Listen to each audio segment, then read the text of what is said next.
தொலைந்து போவதில்லை. உந்தன் உயிர்த்தெழுதலின் மகிமை மாறவில்லை. உந்தன் வல்லமைகள் தொலைந்து போவதில்லை. உந்தன் உயிர்த்தெழுதலின் மகிமை மாறவில்லை. இயேசப்பா உங்க நாமத்தில் இன்றும் அற்புதங்கள் நடக்குது. இயேசப்பா உங்க நாமத்தில் இன்றும் அற்புதங்கள் நடக்குது. கர்த்தருடைய மகாபரிசுத்தமான நாமத்திற்கு மகிமை உண்டாகட்டும். இந்த நாளிலும் நம்முடைய தியானத்துக்கென்று நான் தெரிந்து கொண்ட வேத பகுதி அப்போஸ்தலனாகிய பவுல் எபிரெயருக்கு எழுதின நிருபம் 12வது அதிகாரம் 18வது வசனத்திலிருந்து 24வது வசனம் முடிய நான் வாசிக்க போகிறேன். எபிரெயருக்கு எழுதின நிருபம் 12வது அதிகாரம் 18வது வசனத்திலிருந்து 24வது வசனம் முடிய. அன்றியும் தொடக்கூடியதும் அக்னி பற்றி எரிகிறதுமான மலையிடத்திற்கும் மந்தாரம் இருள் பெருங்காற்று ஆகிய இவைகளிடத்திற்கும் எக்காலத்திடத்திற்கும் வார்த்தைகளுடைய சத்தத்திடத்திற்கும் நீங்கள் வந்து சேரவில்லை. அந்த சத்தத்தை கேட்டவர்கள் பின்னும் தங்களுக்கு வார்த்தை சொல்லாதபடிக்கு வேண்டிக் கொண்டார்கள். ஏனெனில் ஒரு மிருகமாகிலும் மலையை தொட்டால் அது கல்லெறியுண்டு அல்லது அம்பினால் எய்யுண்டு சாக வேண்டும் என்று சொல்லப்பட்ட கட்டளையை சகிக்க மாட்டாதிருந்தார்கள். மோசையும் நான் மிகவும் பயந்து நடுங்குகிறேன் என்று சொல்லத்தக்கதாக அந்த காட்சி அவ்வளவு பயங்கரமாய் இருந்தது. நீங்களோ சீயோன் மலையினிடத்திற்கும் ஜீவனுள்ள தேவனுடைய நகரமாகிய பரம எருசலேமிடத்திற்கும் 1000-10,000 தேவ தூதரிடத்திற்கும் பரலோகத்தில் பேர் எழுதப்பட்டிருக்கிற முதற் பேராளர்களாக சர்வ சங்கமாகிய சபையிடத்திற்கும் யாவருக்கும் நியாயாதிபதியாக தேவனிடத்திற்கும் பூரணராக்கப்பட்ட நீதிமான்களுடைய ஆவிக்கும் புதிய உடன்படிக்கையின் மத்தியஸ்தராகிய இயேசுவிடத்திற்கும் ஆபேலுடைய ரத்தம் பேசினதை பார்க்கலும் நன்மையானவர்களை பேசுகிற ரத்தமாகிய தெளிக்கப்படும் இரத்தத்திடத்திற்கு வந்து சேர்ந்தீர்கள் என்பதை நாம் ஜெபிக்கலாம். எங்கள் மகத்துவமான தேவனாகிய கர்த்தாவே, இந்த காலை வேளையில உம்மை துதித்து பாடி உம்மை ஆராதிக்க நீங்கள் பாராட்டிய கிருபைக்கு நான் நன்றி செலுத்துகிறோம். நீ என்றைக்கு மாறாத அதே தேவனாக இருக்கிறேன். எங்கள் தீர்க்கதரிசியான ஒரு கர்த்தா ஊழியத்தின் பாதையில் துவக்கத்திலிருந்து முடிவு வரைக்கும் இயேசு கிறிஸ்து நேற்றும் இன்றும் என்றுமே மாறாதவராக இருக்கிறேன்னு சொன்னாரியா. ஆண்டவரே, நீர் இன்றைக்கும் கூட மாறாத அதே வல்லமை, அதே தேவனாய் இருந்து அதே இரக்கமுடையவனாய் கூட இருந்து நம்முடைய ஜனங்களை கர்த்தா நீர் கண்ணோக்கி கொண்டிருக்கிறதுக்காக ஸ்தோத்திரம். வாசித்த வேத வசனங்களோடு கூட ஆசீர்வாதங்களை கூட்டித்தாங்க. வந்த மக்கள் தேவனை சந்தித்த அனுபவத்தோடு திரும்பி போக கர்த்தர் அனுகிரகம் செய்துள்ளபடியாக இயேசு கிறிஸ்துவின் ஒப்பற்ற மகத்துவமான நாமத்தில் வேண்டிக் கொள்கிறோம் பிதாவே. ஆமென். ஆமென். உட்காரலாம்.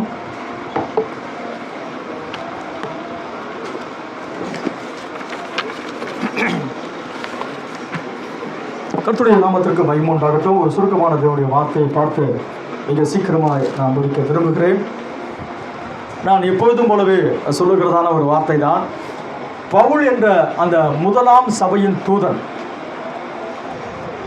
தேவனாகிய கர்த்தர் அவரை தேவனுடைய ரகசியங்களுக்கான உக்கிரகக்காரனாய் தேவன் அவரை வைத்திருந்தார். நம்முடைய தீர்க்கதரிசியுடைய ஊழியம் கூட 7 சபை காலம் கூட, தீர்க்கதரிசி ஊழியம் என்று சொல்றதை விட 7 சபை காலங்களுடைய வந்த தூதர்களும் கூட இந்த பவுல் எதை பிரசங்கித்தாரோ அந்த ஊழியத்தின் அஸ்திபாரத்தில் தான் அவர்களும் கட்டினவர்களாக இருந்தாங்க. கர்த்தருடைய நாமத்திற்கு மகிமை உண்டாகட்டும். அவர் அழகா ஒரு அற்புதமான விஷயத்தை சொல்றாரு.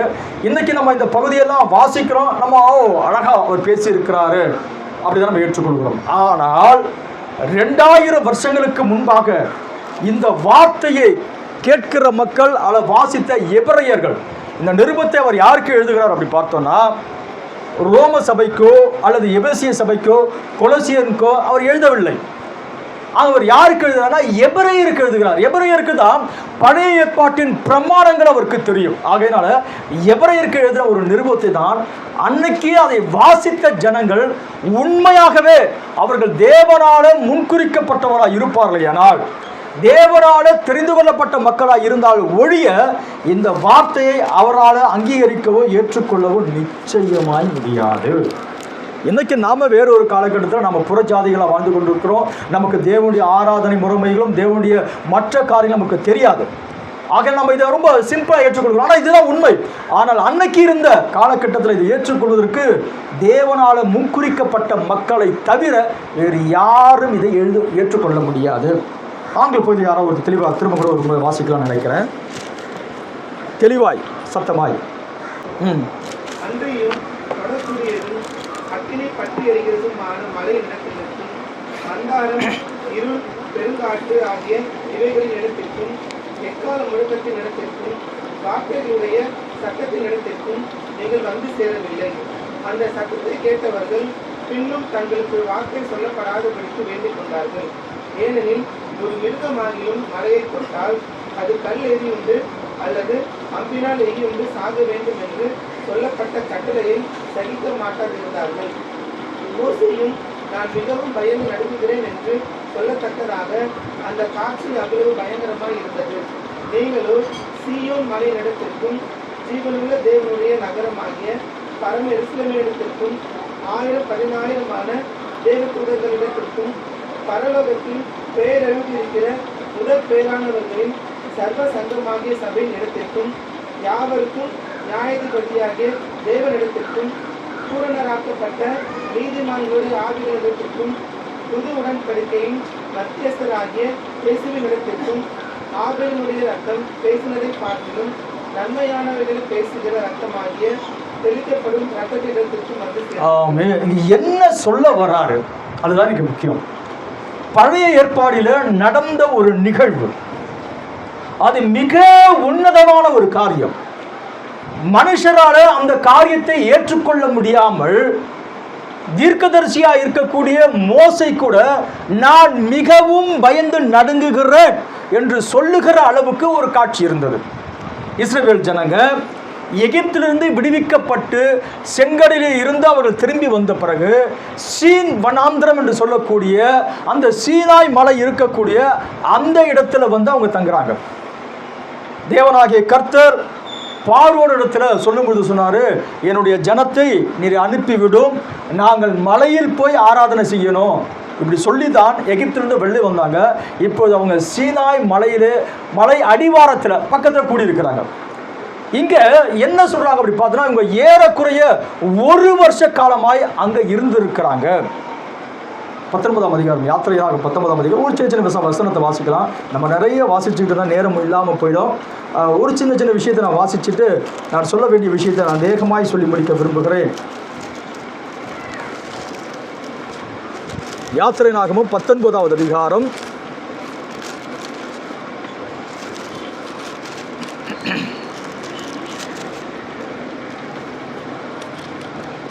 12வது வசனம் அல்லது 11வது வசனத்திலிருந்து. 3ஆம் நாளைக்கு ஆயத்தப்பட்டிருக்க கடவர்கள் 3ஆம் நாளில் கர்த்தர் சகல ஜனங்களுக்கும் பிரத்யட்சமாக சீனாய் மலை மேல் இறங்குவார். ஜனங்களுக்கு சுற்றிலும் நீ ஒரு எல்லை குறித்து அவர்கள் மலையில் ஏறாதபடிக்கும் அதன் அடிவாரத்தை தொடாதபடிக்கும் எச்சரிக்கையாக இருங்கள் என்று அவர்களுக்கு சொல். மலையை தொடுகிறவன் எவனும் நிச்சயமாகவே கொல்லப்படுவான்.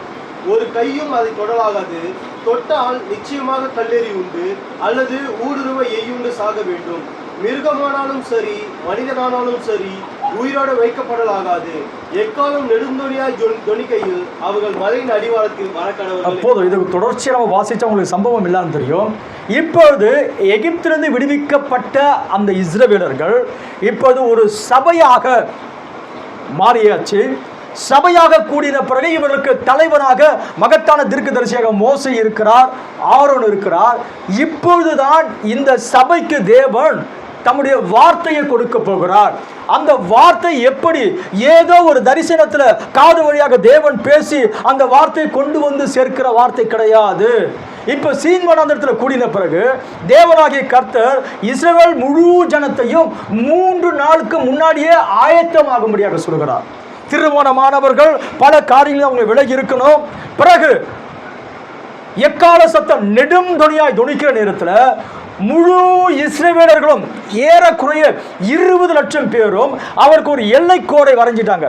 அந்த எல்லைக்கோடில் எல்லாரும் வந்து நிற்கணும். இதுதான் அவருக்கு சொன்ன ஆர்டர். எல்லாரும் குளிச்சு தங்களை பரிசுத்தமாக்கிக்கிட்டு 3 நாளுக்கு முன்னாடி தங்களை ஆயத்தப்படுத்தின பிறகு சீன் வனாந்திரத்தில் இருக்கிற ஜனங்கள் அந்த எக்காலம் நெடுந்தொனியாய் துணிக்கிற நேரத்தில் அவர்கள் எல்லாரும் புறப்பட்டு அவருக்கு ஒரு எல்லை கோடு இருக்கு பாருங்க, அந்த எல்லை கோடுல வந்து எல்லாரும் நிற்பாங்க. அப்படி நின்றுகிட்டு இருக்கிற நேரத்தில் என்ன நடக்க போகிறது அப்படி பார்த்தோம்னா, மோசே அந்த சீனாய் மலையின் மீது ஏறி போவார்.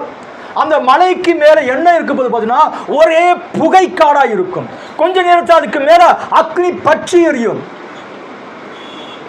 அதற்கு மேல எக்கால சத்தம் தொனித்துக் கொண்டே இருக்கும். இதெல்லாம் மனுஷன் கிடையாது, இது எல்லாம் மலைக்கு மேல இயற்கைக்கு அப்பாற்பட்ட விதங்களிலே ஒரு சத்தம், எக்கால சத்தம் கேட்கும். பிறகு இடி மின்னல் சத்தம் கேட்கும். அந்த காட்சி தீர்க்கதரிசியாக இருந்த மோசேக்கு கூட பயந்து நடுங்கக்கூடிய அளவுக்கு பயங்கரமாக இருந்துச்சு.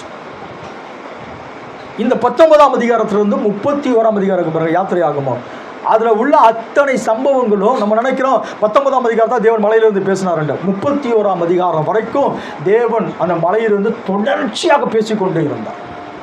அந்த காட்சி எப்படி இருக்கும்? ஜனங்களுக்கு ஒரு பெரிய பயம் வந்துட்டு ஜனங்க சொல்லிட்டு ஐயோ தேவன் பேச வேண்டாம். அவருடைய வார்த்தை புறப்பட்டு வருகிற நேரத்தில் அது பயங்கரமா இருக்கிறது. அந்த காட்சியை பயந்து நடுங்கக்கூடிய அளவுக்கு மிகப்பெரிய பயங்கரமா இருக்கிறது. தேவன் அந்த மலையில இறங்கி வருகிற நேரத்தில் அந்த மலையை ஒரு மிருகம் தொட்டால் மிருகம் கொல்லப்பட வேண்டும். ஒரு மனுஷன் தொடுவானையினால் அந்த மனுஷன் கொல்லப்பட வேண்டும். காரணம், மகா பரிசுத்தமான தேவன் அந்த மலையில இறங்கி வந்து தம்முடைய ஜனங்களுக்கு பிரமாணங்களை அளிக்க போகிற ஆகையினால் அந்த மலையை ஒருத்தரும் தொட முடியாது. அந்த மலை மேல உள்ள காட்சி மிக பயங்கரமா இருந்தது. அக்னி ஸ்தம்பம் அந்த மலையில சுற்றிலுமா எரிந்து கொண்டே இருந்தது. எக்கால சத்தம், மின்னல், திடீரென்று புகை, தொடர்ந்து புகை போய்கிட்டே இருக்கும். இந்த காட்சியில இயற்கைக்கு அப்பாற்பட்ட விதத்தில் நடந்துகிட்டு இருக்குது. தேவன் பேசுறார். தேவன் பேசுற சத்தம் எப்படி இருக்கும்? நம்ம நினைக்கும் போது என் மகனே மகள் இல்லை. சங்கீதக்காரன் சொல்கிறான், கர்த்தருடைய சத்தம் காதேஸ் வனாந்தரங்களை அதிர செய்கிறதா இருக்கும். கர்த்தருடைய சத்தம் பெண்மான்களை ஈணும்படியாக செய்யும். ஆகிய சத்தம் மகா பெரிய சத்தமா இருக்கும்.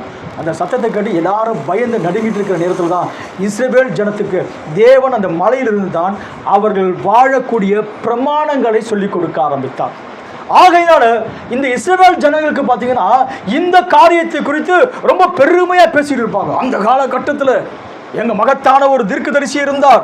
அந்த நேரத்தில் மகத்தான யாவே ஆண்டவர் அவர் இறங்கி வந்தார். அந்த காட்சியை எங்களை முற்பிதாக்கள் பார்த்தாங்க, பயங்கரமா இருந்தது. அப்படிதான் நாங்கள் இந்த வாக்குத்தத்தத்தை நாங்கள் பெற்றுக்கொண்டோம், அப்படிதான் இந்த வசனங்களை நாங்கள் பெற்றுக்கொண்டோம் என்று தொடர்ச்சியாக பேசுவாங்க. அது உண்மையாக தான். ஆனால் பவுல் காட்சிக்கு வந்த பிறகு என்ன சொல்றாருன்னா, அதை குறித்து பேசிட்டு, ஏப்பா நீங்க அந்த சீனாய் மலை இருக்கு பாரு, அதுகிட்ட நீங்க வரல, இப்ப நீங்க எங்க வந்திருக்கிறீங்கன்னா சீயோன் மலை இடத்துல வந்திருக்கிறீங்க. அது பயங்கரமா இருந்தது, எல்லாமே உண்மைதான். ஆனா அதை பார்க்கிலும் மிக உன்னதமான ஒரு காரியம் இருக்கிறது. அந்த மலையை பார்க்கிலும் இப்போது நீங்கள் சீயோன் மலையிடத்திற்கும் 1000-10,000 தேவ தூதரிடத்திலும் நீதிமானுடைய ஆவிக்கும் பரலோகத்தில் பேர் எழுதப்பட்ட அத்தனை பேருக்கு முன்பாக சர்வ சங்கமாகிய சபையிடத்திற்கும் வந்து சேர்ந்தீர்கள். ஆபேலுடைய ரத்தம் பேசினதை பார்க்கிலும் நலமானதை பேசுகிற ரத்தமாகிய இயேசு கிறிஸ்துவின் ரத்தத்திடத்துக்கு வந்து அவர் என்ன சொல்ல வராரு? அது உண்மைதான், பயங்கரமா இருந்துதான், அற்புதமா இருந்துதான். அந்த நாளிலே அந்த காட்சியை சகிக்க முடியாமல் பயந்து நடுங்கக்கூடிய அளவுக்கு இருந்தது உண்மைதான். ஆனா அது பெருசு இல்லை. அதை பார்க்கணும் மிக உன்னதமான ஒரு காரியத்தினூடாக நீங்க வந்திருக்கிறீங்க. அதை சொல்றதுக்கு எவ்வளவு தைரியம் இருக்கு தெரியுங்களா? தேவனுடைய அபிஷேகம் இல்லாமல், தேவன் பயன்படுத்த முடியாமல் அன்னைக்கு இந்த வார்த்தையை சொல்லி ஒரு மனுஷனை உயிரோடு இருக்க முடியாது. அதுக்கு யாருக்கு எழுதுறாரு? எப்படி எழுதுறாரு? ஒவ்வொரு யூதனும் தன்னுடைய தீர்க்கதரிசியாக மோசேக்கு விரோதமா ஒருவனை பேச முடியாது. ஆனா மோசே இடத்துல தேவன் பேசின அந்த காரியத்தை சொல்றாரு, அதெல்லாம் ஒன்றும் பெருசு கிடையாது. எவ்வளவு தைரியம் இருக்கிறாங்க! இது பவுல் பேசல. பவுல் எது நடந்து கொண்டிருக்கிறதோ, எது நிகழ்ந்து கொண்டிருக்கிறதோ அதை சபைக்கு அவர் சொல்ல ஆரம்பிச்சுட்டார். இன்னொரு விஷயத்தை கூட பாருங்க. இன்னொரு விஷயத்தை வாசிச்சுட்டு நான் திரும்ப செய்திக்குள்ளாக போக விரும்புகிறேன். 2 கொரிந்தியர் நினைக்கிறேன் 3ஆவது அதிகாரம் 6வது வசனத்திலிருந்து 8வது வசனம் இருக்கும். புது உடன்படிக்கையின் ஊழியக்காரராகும்படி அவரே எங்களை தகுதியுள்ளவர்களாக்கினார். அந்த உடன்படிக்கை எழுத்துக்குரியதா இராமல் ஆவிக்குரியதா இருக்கிறது. எழுத்து கொள்ளுகிறது, ஆவியோ உயிர்ப்பிக்கிறது. எழுத்துக்களினால் எழுதப்பட்ட கற்களில் பதிந்திருந்த மரணத்துக்கு ஏதுவான ஊழியத்தை செய்த மோசேயினுடைய முகத்திலே மகிமை பிரகாசம் உண்டானபடியினால் இஸ்ரவேல் புத்திரர் அவன் முகத்தை நோக்கி பார்க்க கூடாது என்றார்களே. ஒளிந்து போகிற மகிமையுடைய அந்த ஊழியம் அப்படிப்பட்ட மகிமையுள்ளதா இருந்தால் ஆவிக்குரிய ஊழியம் எவ்வளவு அதிக மகிமையுள்ளதா இருக்கும்? என்ன சொல்ல வர? திரும்ப பாருங்க, திரும்ப மோசக்கிட்ட போறாரு. எப்ப ஒரு புதிய ஏற்பாடு மோச தெரியுங்களா உங்களுக்கு? பவுல் புதிய ஏற்பாடின் மோசே. இங்க என்ன சொல்லுகிறார்? மோசே மலையில போய் 40 நாள் காத்திருந்து தேவனுடைய வார்த்தையை பெற்றுக்கொண்டு வந்த பிறகு அவனை பார்க்க முடியாமல் அவனுடைய முகம் பிரகாசித்துக் கொண்டிருக்க ஆரம்பிச்சு இஸ்ரவேல் ஜனங்களை பார்க்க முடியாத கட்டத்தில் மோசே தன்னுடைய முகத்தை முக்காடிட்டு கொண்டு ஆரம்பித்தாரு. பவுல் என்ன சொல்றாருன்னா, அது ஒழிந்து போகிற காரியம், அது உங்களை கொல்லுகிறதா இருக்கிறது, அது பெரிய மகிமை கிடையாது, அதை பார்க்கிலும் வேறொரு மகிமைக்கு நேராக நீங்க வழிநடத்தப்பட்டு கொண்டிருக்கிறீர்கள். அந்த மகிமை உங்களை கொல்லுகிறதாகுது, எடுத்து கொல்லுகிறது, ஆவியோ உயிர்ப்பிக்கிறது. அப்ப என்ன சொல்ல வர்றாரு பாத்தீங்கன்னா, எது எல்லாம் பழைய ஏற்பாடு காலகட்டங்களில் பயங்கரமாகவும் மகத்துவமானதாகவும் ஜனங்களிடத்தில் போற்றி புகழ்ந்து பேசப்பட்டு கொண்டு வந்ததோ அதை பார்க்கிலும் இயேசு கிறிஸ்துவுடைய ரத்தம் சிந்தப்பட்ட பிறகு வாழ்கிற மக்களாகிய நீங்களும் நானும் பாக்கியவான்களாக இருக்கிறோம். இப்போ அவர் என்ன சொல்ல வர்றாரு அப்படி பார்த்தோம்னா, இப்போ நீங்க எங்க வந்திருக்கிறீங்க? அந்த சீனாய் மலை இடத்துல வந்து சேரல. நம்ம சீனாய் மலை கேட்டோம்னா எல்லாருக்கும் ஒரு பெரிய அப்படியே ஒரு காரியம் நடக்கும். பவுல் சொல்றாரு, ஏப்பா சீனாய் மலைனா ஒன்றும் பெரிய விஷயம் கிடையாது. நீங்களும் சீயோன் மலையிடத்திற்கும் ஜீவனுள்ள தேவனுடைய நகரமாகிய பரம எருசலேம் இடத்திற்கும் 1000-10,000 தேவ தூதரிடத்திற்கும் பரலோகத்தில் பேர் எழுதியிருக்கிற முதற்பெண்ணார் சர்வசங்கமாகிய சபையிடத்திற்கும் யாவருக்கும் நியாயாதிபதியாக தேவனிடத்திற்கும் பூரணராக்கப்பட்ட நீதிமானுடைய ஆவியிடத்திற்கும் இப்படி தொடர்ந்து என்ன சொல்றாருன்னா, அங்கே இல்லை, நீங்க வேறொரு இடத்துல சீயோன் மலை இடத்துல வந்திருக்கிறீங்க. இன்னைக்கு நம்முடைய செய்தி என்ன அப்படி பார்த்தோம்னா, சீயோன் அல்லது சீயோன் மலை, அதான் பார்க்க போறோம். இஸ்ரவேல் ஜனங்கள் உலகம் முழுவதுமாக அவங்க சிதறப்பட்டு போயிட்டாங்க.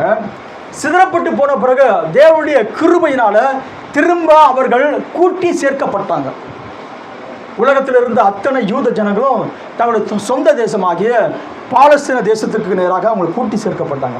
அப்படி கூட்டி சேர்க்கிற நேரத்தில் சில மிகப்பெரிய பெரிய பெரிய பெரிய பணக்காரங்களாக இருந்தாங்க. இதுக்கு சொல்லுவார், யூதம் எப்பவும் பார்த்தீங்கன்னா அவனுடைய மைண்ட் எப்படி இருக்குங்களா சொல்லுங்க?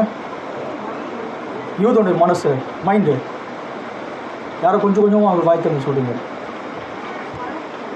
பணத்தில் இருக்கும். யூதன் எப்போ பணத்தில் இருப்பான். நம்ம ஊரில் மார்வாடி இருக்கிறான் பாருங்க, அதை போல் யூதன். அதுக்கு ஒரு காரணம் இருக்குது, அதுக்கு நியாயமான ஒரு விஷயம். இன்றைக்கி கூட பார்த்தீங்கன்னா பொருளாதாரம் ஏற்றம் இறக்கத்துக்கெல்லாம் முக்கிய காரணம் யூதம் தான். அமெரிக்காவில் உள்ள வால் ஸ்ட்ரீட் என்று சொல்லக்கூடிய அந்த இடத்துல மிகப்பெரிய பெரிய பெரிய பெரிய பெரிய பணக்காரங்களாக இருந்தாங்க யூதர்கள். ஆகையினால அவன் எப்பவும் பார்த்தீங்கன்னா இந்த பணத்தை ரெட்டிப்பாக்கணும், 4 ஆக்கணும், 10 ஆக்கணும், இதில் ரொம்ப ரொம்ப ஜாக்கிரதையாக இருப்பாங்க. பேங்க் ஆஃப் இந்தியா நம்ம இந்தியாவில் இருக்குது. பேங்க் ஆஃப் இந்தியா அந்த பேங்க்கு துவங்கி வச்சது யார் தெரியுங்களா? யூதன். பேங்க் ஆஃப் இந்தியா யூதன் தான் முதலாவது ஸ்டார்ட் பண்ணி வச்சிருந்தாங்க. ஆகையினால பல இடங்களில் இவர்கள் அப்படிப்பட்ட மக்களாக இருந்தாங்க.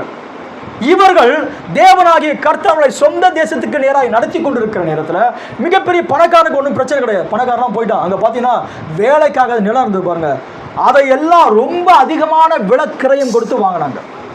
அங்கே வாழ்ந்த முகமதியர்கள் அல்லது பாலஸ்தீன ஜனங்க என்ன செஞ்சாங்கன்னா, யூதன் இலிச்சவாயன் வந்து கேட்குறான்னு சொல்லிட்டு சாதாரணமான நிலத்தெல்லாம் 10 மடங்கு விலைக்கு வித்துட்டாங்க. அவன் வாங்கிட்டான். பணக்காரன் உள்ளே வந்துட்டான். மற்ற நாடுகளிலே ஏழைகள் இருக்கிறாங்க. ஏழை உள்ளே வர முடியல. அவன் ஒரு இடத்துல உட்கார வைங்க, அவனை ஏழைக்கு உள்ளே வர முடியல. அப்போ என்ன நடந்துச்சு அப்படி பார்த்தோம்னா, மிகப்பெரிய பணக்காரன் இருக்காங்க பாருங்க, அவங்க எல்லாரும் ஒன்றா சேர்ந்து சியோனிஸ்ட் அப்படிப்பட்டதான ஒரு ஒரு அமைப்பை ஏற்படுத்தினாங்க. சியோன்ற வார்த்தை கூட பார்த்தீங்கன்னா அது சரியான வார்த்தை கிடையாது. எப்படி உச்சரிக்கணுமா? அப்படிதான் அதை உச்சரிக்கணும் அப்படி சொல்லப்பட்டிருக்குது. ஆகையினால இப்படியாக ஒரு குழுவை ஏற்படுத்தி மிகப்பெரிய பணக்காரர்களாக என்ன செய்வாங்க, தங்களுடைய பணத்தை போட்டு உலக அளவில் இருக்கிறவங்க பாருங்க, ஏழை யூதருங்க, அவங்களெல்லாம் சொந்த பணத்தை போட்டு அவங்க கொண்டு வந்தாங்க. இப்போ தெரியுதுங்களா ஏன் யூத பணத்தில் குறியாக இருந்தான்? அந்த பணத்தை தன்னுடைய தேசம் கட்டப்படுவதற்கு அவன் அதை பயன்படுத்தினான். உங்களுக்கு இன்னொரு விஷயம் தெரியுங்களா? சிபிஎம் சபை இருக்குது. சிபிஎம் சபை இப்போ வந்து சிபிஎம் கிடையாது, டிபிஎம்ங்களா. ஆரம்ப காலகட்டத்தில் சிபிஎம் சொன்னாங்க. முதலாவது ஸ்லோனில் ஆரம்பிக்கப்பட்டு பிறகு தமிழ்நாட்டுக்கு வந்தபடியாக சிபிஎம் ஒரு நல்ல சபை, பிரதிஷ்டையோடு கூட ஆரம்ப காலகட்டத்தில் வாழ்ந்த ஒரு நல்ல அற்புதமான சபை. பிறகு நம்முடைய இந்தியாவில் பார்த்திங்கன்னா இலங்கை பிரச்சனை ஏற்படுகிற நேரத்தில் அதை டிபிஎம்னு மாற்றிட்டாங்க. அது எத்தனை பேருக்கு தெரியும் தெரியல. ஏறக்குறைய 87, 88 அந்த காலகட்டத்தில் 1987, 88 பார்த்திங்கன்னா சிபிஎம்மை டிபிஎம்மாக மாற்றிட்டாங்க. இலங்கைக்கும் இந்தியாவுக்கும் உள்ள இலங்கையில் வந்து தமிழர்களை கொண்டு குவிச்சிருக்கிற அந்த காலகட்டத்தில் ஒரு பெரிய பிரச்சனையான சமயத்தில் இங்கே உள்ள அந்த சிபிஎம்மை டிபிஎம்னு மாற்றிட்டாங்க. தமிழ்நாடு பெந்தகோஸ்து சபையை மாற்றிட்டாங்க. இந்த டிபிஎம் சபையினுடைய உபதேசங்களில் மிக பெரிய உபதேசம் என்ன அப்படி பார்த்தோம்னா, அங்கே இருக்கிற விசுவாசிகள் எங்கே போவாங்க? சிபிஎம் போவாங்களா? சியோன். அவங்க உபதேசம் இருக்கும். மற்ற சபையில் இருக்கிறவங்களாம் எங்கே போவாங்க? பரலோகத்துக்கு போயிடுவாங்க. நீங்கள் பரலோகத்துக்கு போக போகிறீங்களா, சியோனுக்கு போக போகிறீங்களா? ஐயா, நான் விளையாட்டுக்கெலாம் சொல்லல, ஊழியக்காரோட பிரசங்கத்தை நான் கேட்டுருக்கிறேன். பாஸ்டர் வந்து கேட்பாரு, நீங்கள் பரலோகத்துக்கு போகிறீங்களா, சியோனுக்கு போக போகிறீங்களா? நீங்களாம் சியோனுக்கு போகிறவங்க. ஏப்பா சியோன் தான் என்ன? பிறகு பார்க்க போகிறோம். கர்த்தருடைய நாமத்திற்கு மகிமை உண்டாகட்டும். அப்படியானால் சியோன் என்ற இந்த காரியம் மகா உன்னதமான ஒரு காரியமாக இருக்கிறது. அதை குறித்து வேதத்தில் அங்கே இங்கே கொஞ்சம் பார்த்துட்டு நான் உண்மையான நிலைக்கு நேராய் கடந்து போக விரும்புகிறேன். சியோன் எங்கே ஆரம்பிக்கப்பட்டது? சியோனை குறித்து பைபிளில் பல தீர்க்க தரிசனங்கள் சொல்லப்பட்டிருக்குது. வேக வேகமாக வசனம் வாசிங்க. நான் அதை வாசித்து நான் விளக்க போது கிடையாது. அடுத்த கட்டத்துக்கு நேராக போக விரும்புகிறேன். சங்கீதங்களின் புத்தகம் 74வது அதிகாரம் 2வது வசனம். சங்கீதம் 74:2. இன்னொருத்தர் ஏசாயா தீர்க்கதரிசி புத்தகம் 4வது அதிகாரம் 5வது வசனம். நீர் பூர்வ காலத்தில் சம்பாதித்த உமது சபையையும் நீர் மீட்டுக்கொண்ட உமது சுதந்திரமான கோத்திரத்தையும் நீர் வாசமாயிருந்த சீயோன் பர்வதத்தையும் நினைத்தருளும். போதும். ஏசாயா 4ஆம் அதிகாரம் 5வது பாருங்க, ஒரே மாதிரி இருக்கிற வசனம்லாம். ஏசாயா 4:5. அப்பொழுது கர்த்தர் சீயோன் மலையில் உள்ள எல்லா வாசஸ்தலங்களிலும் அதன் சபைகளின் மேலும் பகலில் மேகத்தையும் புகையையும் இரவில் கொழுந்துவிட்டு எரியும் அக்கினி பிரகாசத்தையும் உண்டாக்குவார். மகிமையானவைகளின் மேலெல்லாம் காவல் உண்டாயிருக்கும். கர்த்தருடைய நாமத்திற்கு மகிமை உண்டாகட்டும். அந்த சபை என்ற வார்த்தை பார்த்தீங்கன்னா அந்த 2 இடத்துல இருக்கும். இன்னொரு வசனம் பார்த்து தொடர்ச்சியாக நீ வாய்ப்பில் நிறைய இடத்துல வாசிக்க முடியும். ஏசாயா தீர்க்கதரிசி புத்தகம் 2ஆம் அதிகாரம் 3ஆம் வசனத்தை இதுதான் மீகா அதே வசனத்தை அவர் அங்கே தீர்க்கதரிசனமாக சொல்லுவார். வாசிக்க வேண்டாம்னு நினைக்கிறேன். நான் நிறைய வசனத்தை வாசிச்சுட்டு அது நம்ம எங்கேயே கொண்டு போயிட்டு இருக்கோம். ஆகையினால இது எல்லாமே சீயோனை குறித்து சொல்லப்பட்டிருக்கிறது. பல நேரங்களிலே இது எதிர்காலத்திலே உள்ள சீயோனை குறித்து சொல்லப்பட்டிருக்கிறது. இஸ்ரவேலிலே ஒரு சீயோன் இருந்துச்சு, தெரியுங்களா உங்களுக்கு? இஸ்ரவேலிலே ஒரு சீயோன் இருந்தது. அந்த சீயோனை பிடித்தவர் யார்? அற்புதம் அற்புதம் அற்புதம். எருசலேமை பிடிச்சது அதான் நம்ம புரிஞ்சுக்கணும். எங்க இருந்துச்சு அப்படி பார்த்தோம்னா, மோசைக்கு பிறகு யோசுவா தேசங்களை பிரித்து கொண்டு சமயத்தில் இந்த எருசலேமுக்குள்ளாக தான் சீயோன் மலை இருந்தது. இந்த பகுதியை அங்க வாழ்க்கிற எபூசியர்கள் இருந்தாங்க. எபூசிய மக்கள் மத்தியிலே அவங்க விட்டுட்டு அவங்க இவங்களுக்கு கப்பம் கட்ட ஆரம்பிச்சுட்டாங்க. அப்போ தாவீது அல்லது சவுலுடைய காலகட்டம் வரைக்கும் எருசலேம் என்ற ஒரு காரியம் இஸ்ரேலுக்கு கையில் இல்லை. சீயோன் இஸ்ரேலுக்கு கையில் இல்லை. தாவீது ராஜாவாக்கப்பட்ட ஓசந்து வாசிச்சுட்டு நம்ம கடந்து போகலாம் நினைக்கிறேன். 2 சாமுவேலின் புத்தகம் 5வது அதிகாரம் 6வது வசனம் நினைக்கிறேன். 2 சாமுவேல் 5:6.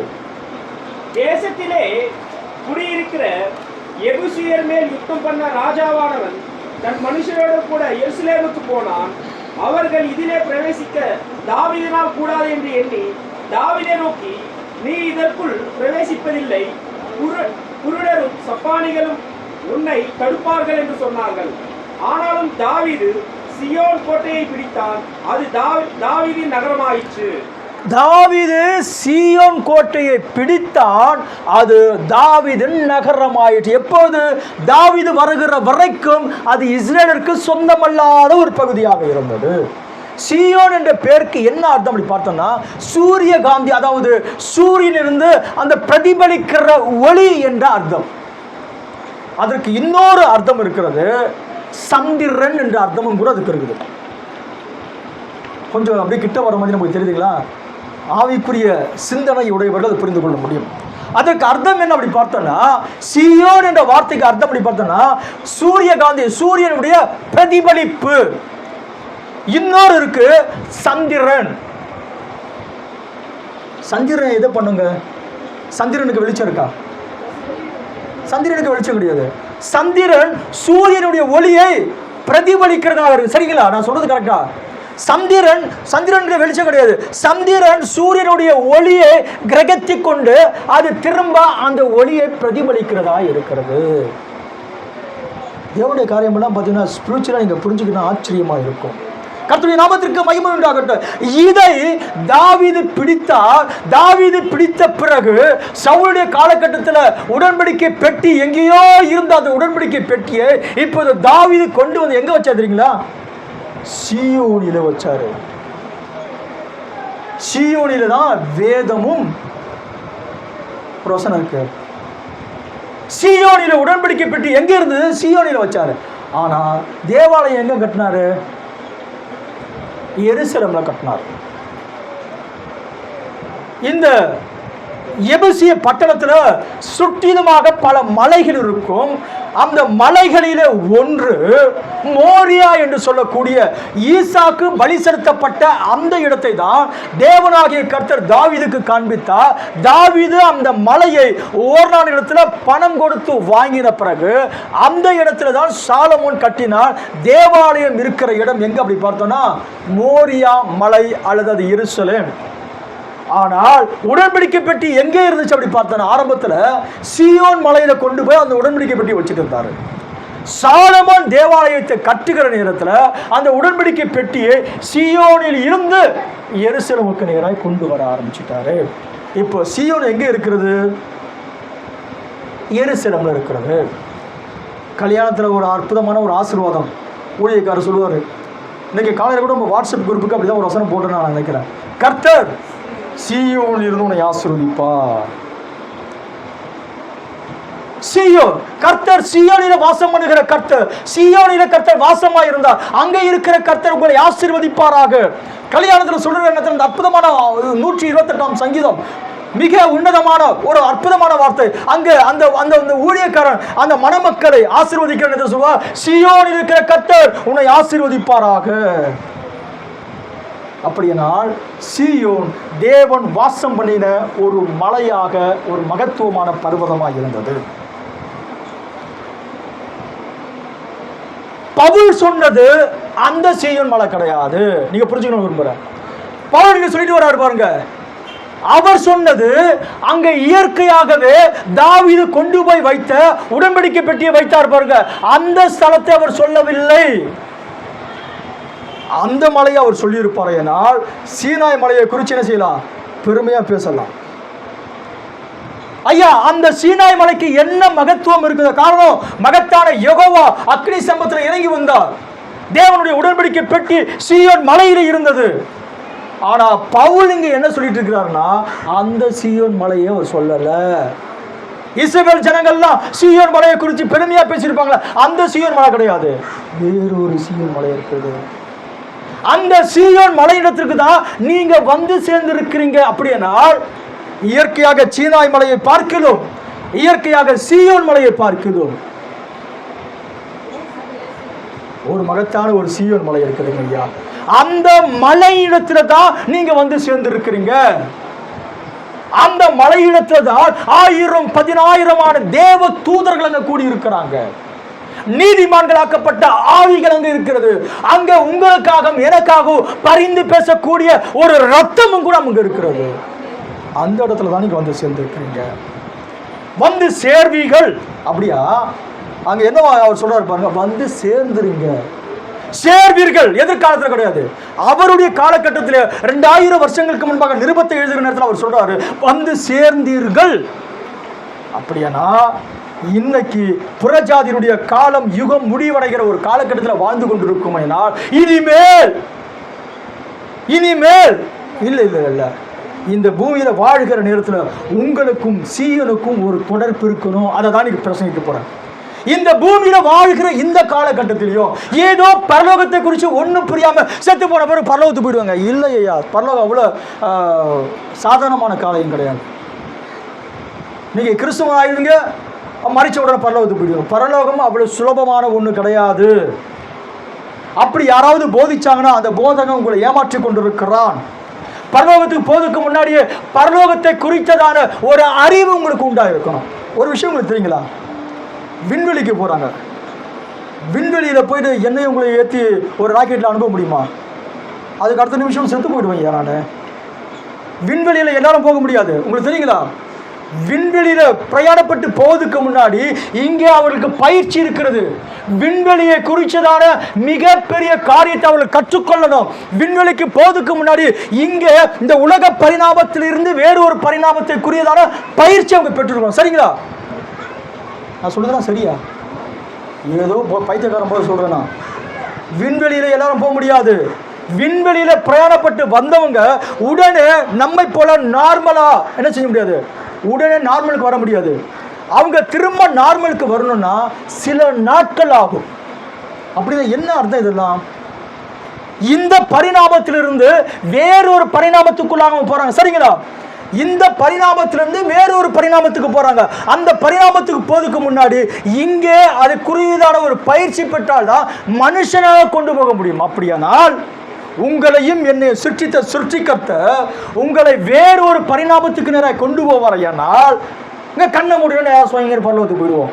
இல்லை ஐயா, பரலோகத்தை குறித்ததான ஒரு அறிவு வேணும்.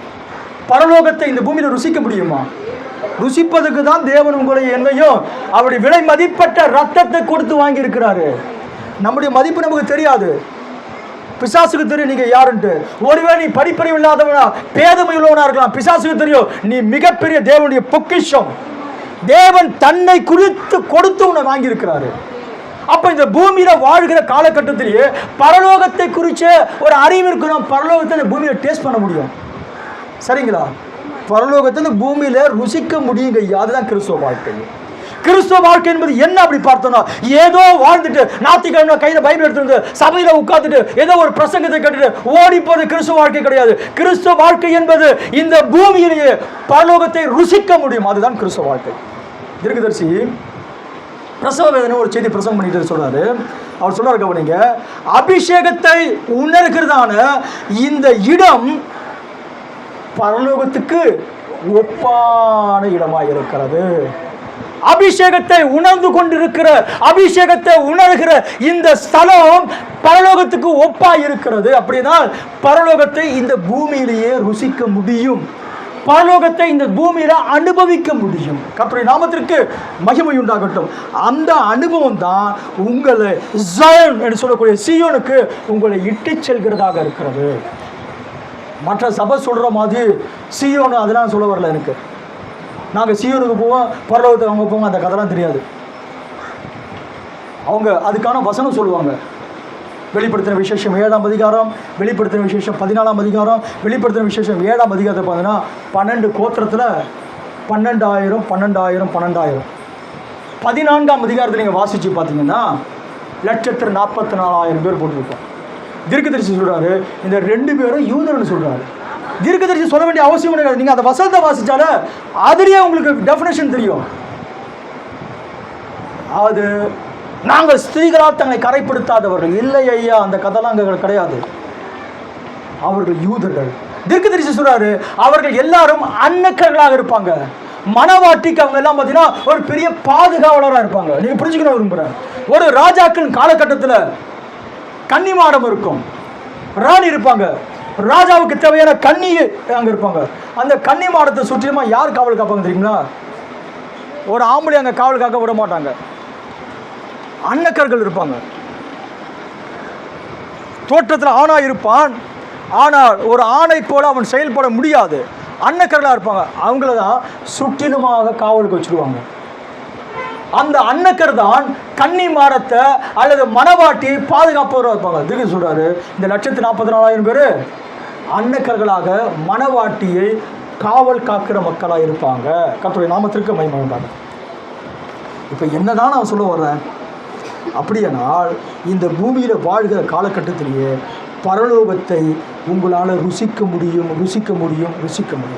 அந்த அனுபவம் இல்லையா? அந்த அனுபவத்தை வாஞ்சிங்க. பரிசுத்த ஆவியை குறித்து ஒரு வாஞ்சி உங்களுக்கு இருக்கட்டும். தேவனுடைய திட்டங்களை குறித்ததான ஒரு வாஞ்சி உங்களுக்கு.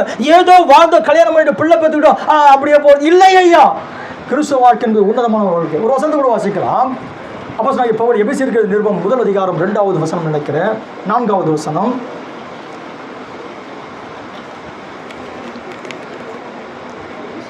எபேசியர் 1 அதிகாரம் 4வது வசனம். நமக்கு முன்பாக நாம் அன்பில் பரிசுத்தம் உள்ளவர்களும் குற்றமில்லாதவர்களுமாய் இருப்பதற்கு அவர் உலக தோற்றத்துக்கு முன்னே கிறிஸ்துவுக்குள் நம்மை தெரிந்து கொண்டபடியே பிரியமானவருக்குள் தாம் தமக்கு தந்துள்ள தம்முடைய கிருபையின் மகிமைக்கு புகழ்ச்சியாக தம்முடைய தயவுள்ள சித்தத்தின்படியே நம்ம இயேசு கிறிஸ்து மூலமாக தமக்கு சுபிகார புத்திரராகும்படி முன்குறித்திருக்கிறார்.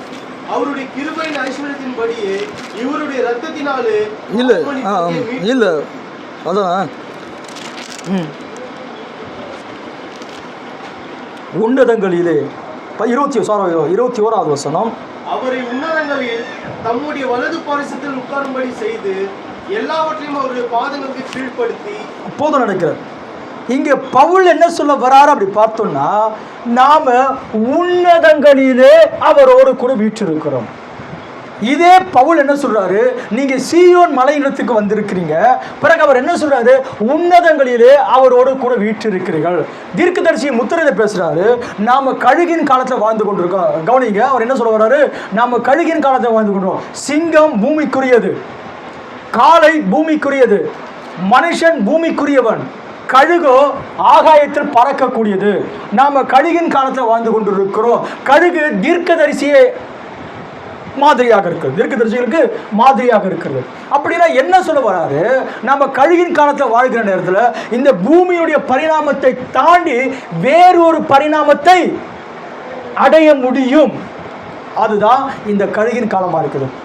இதை சொல்லிட்டு தீர்க்கதரிசி சொல்றாரு, கவனிங்க, உன்னதம் இந்த காரியம் உன்னதங்களில் கூட்டி சேர்க்கப்படுதல் என்பது முத்திரையில கேள்வி பதில் என்று ஒரு பகுதி இருக்கும். முத்திரையில கேள்வி பதில் அங்க தீர்க்கதரிசி சொல்றாரு, கவனிங்க, உன்னதங்களில் கூட்டி சேர்க்கப்படுதல் என்பது வெறும் மகிழ்வதை காட்டிலும் மேலானது.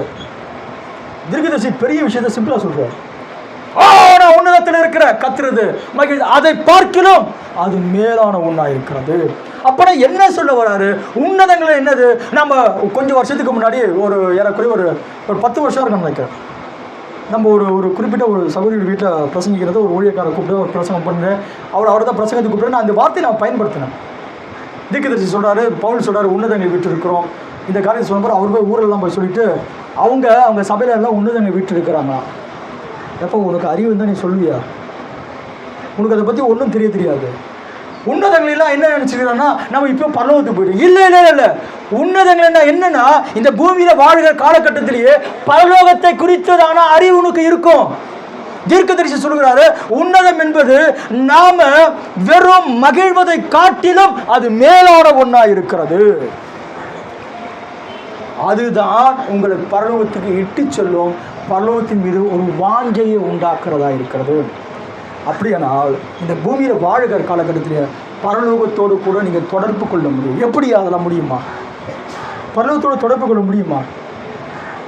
சொல்றதெல்லாம் பார்த்தீங்கன்னா வினோதமான வார்த்தை, வித்தியாசமான வார்த்தை. தீர்க்கதரிசி சொல்றாரு பாருங்க, இயேசு பற்றி சொல்றாரு.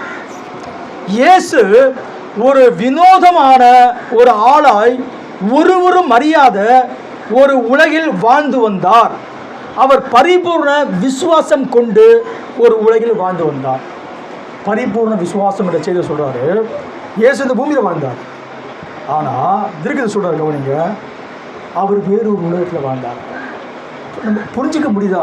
மனுஷரில் புரிஞ்சிக்க முடியாது. என்னையா என்னென்னவோ சொல்கிறாங்க, என்னென்னவோ பேசுகிறாங்க, அதெல்லாம் எங்களுக்கு புரிய முடியல, புரிஞ்சிக்க முடியாது.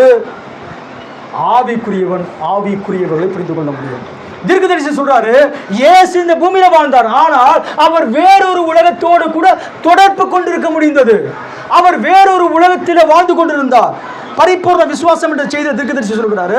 கர்த்தருடைய சமூகத்திலிருந்து விலகி போன ஒரு மனுஷன் என்ற செய்தி சொல்றாரு. அவருக்கு ஒப்பாக ஒருவரும் இல்லை, அவர் தனக்கே உரியதான உலகத்தில் வாழ்ந்து கொண்டிருந்தார். என் சொந்த வார்த்தை கிடையாது. எனக்கு என்ன தெரியும் ஐயா, தமிழ ஒழுங்கா படிக்காதவன் நான், எனக்கு எதுவும் தெரியாது. ஆனால் எனக்கு வேறொரு பரிணாமத்தை தொடர்பு கொள்ள ஆவல் இருக்கிறது. நான் அந்த பரிணாமத்தை தொடர்பு கொள்ள விரும்பிக்கிட்டு தொடர்பு கொண்டு இருக்கிறேன். ஒரு காலகட்டம் இருக்கும், இந்த பூமியை விட்டு விலகி அந்த பரிணாமத்திலேயே வாழ்வதற்காக தான் என் வாழ்க்கையை இயேசுவுக்கு அர்ப்பணித்திருக்கிறேன். கர்த்தருடைய நாமத்துக்கு மகிமை உண்டாகட்டும். என்ன சொல்றாரு? இயேசு இந்த பூமியில தான் வாழ்ந்தாரு. இயேசு தன்னுடைய பேச்சு அடிக்கடி சொல்லுவாருங்களா, நான் உலகத்தான் அல்லாதது போலவே. என்ன அந்த வார்த்தை? இயேசு தம்முடைய சீஷரை பார்த்து சொல்லுவார், நான் உலகத்தான் அல்லாதது போலவே நீங்களும் உலகத்தான் அல்ல. ஏன்னா பெந்தகோஸ்தே நாள் வரைக்கும் அவங்க பூமிக்குரிய அவ்வளவுதான், அப்படிதான் இருந்தாங்க. பெந்தகோஸ்துக்கு பிறகு அவங்க வேறொரு உலகத்தோடு கனெக்ட் ஆயிட்டாங்க. வேறொரு உலகத்தோடு கனெக்ட் ஆனபடியால தான் அவனை கொண்டு போய் சிறைச்சாலையில போடுறாங்க. ஒரு தேவதூதன், அந்த உலகத்தில் ஒரு தேவதூதன் இறங்கி வருகிறார். முதலாம் காவல், இரண்டாம் காவல், மூன்றாம் காவல் எல்லாத்தையும் கடந்து போன பிறகு நேராக ஒரு விழாவில் தட்டி,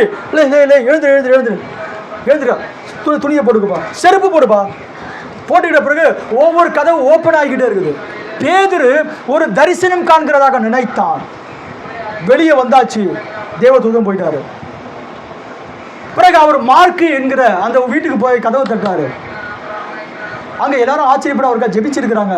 ரோதை என்று ஒரு பெண் வந்தது. பிறகு கதவு திறந்தா உள்ள போனாரு. அதுக்கு அடுத்த நாள் தேவாலயத்தில் அவர் பிரசங்கிச்சிருக்கிறார். விஷயம் அப்படியே அரசாங்கத்துக்கு போகுது. எல்லாரும் போய் பார்க்குறாங்க. ஜெயில போனா முதலாம் காவல், ரெண்டாம் காவல், மூணாம் காவல் எல்லாமே மூடி இருக்குது, பூட்டி இருக்குது. அங்க ஒரு ஒரு ஒரு ஒரு சோல்ஜரு கையில ஒரு ஈட்டியை வச்சு காவல் காத்து அவன் இருந்துட்டு தான் இருக்கிறான். என்னையா எப்ப பூட்டை யாரோ உடைச்சாங்களா? பூட்டு அப்படிதான் இருக்குது. கதவு யாரா திறந்தாங்களா? கதவு அப்படியே மூடிதான் இருக்குது. ஆளு அங்கதான் இருக்கிறான். எப்படி வெளியே வந்தாங்க? அவன் வேறொரு உலகத்தோடு கூட தொடர்பு கொள்ள ஆரம்பித்தான்.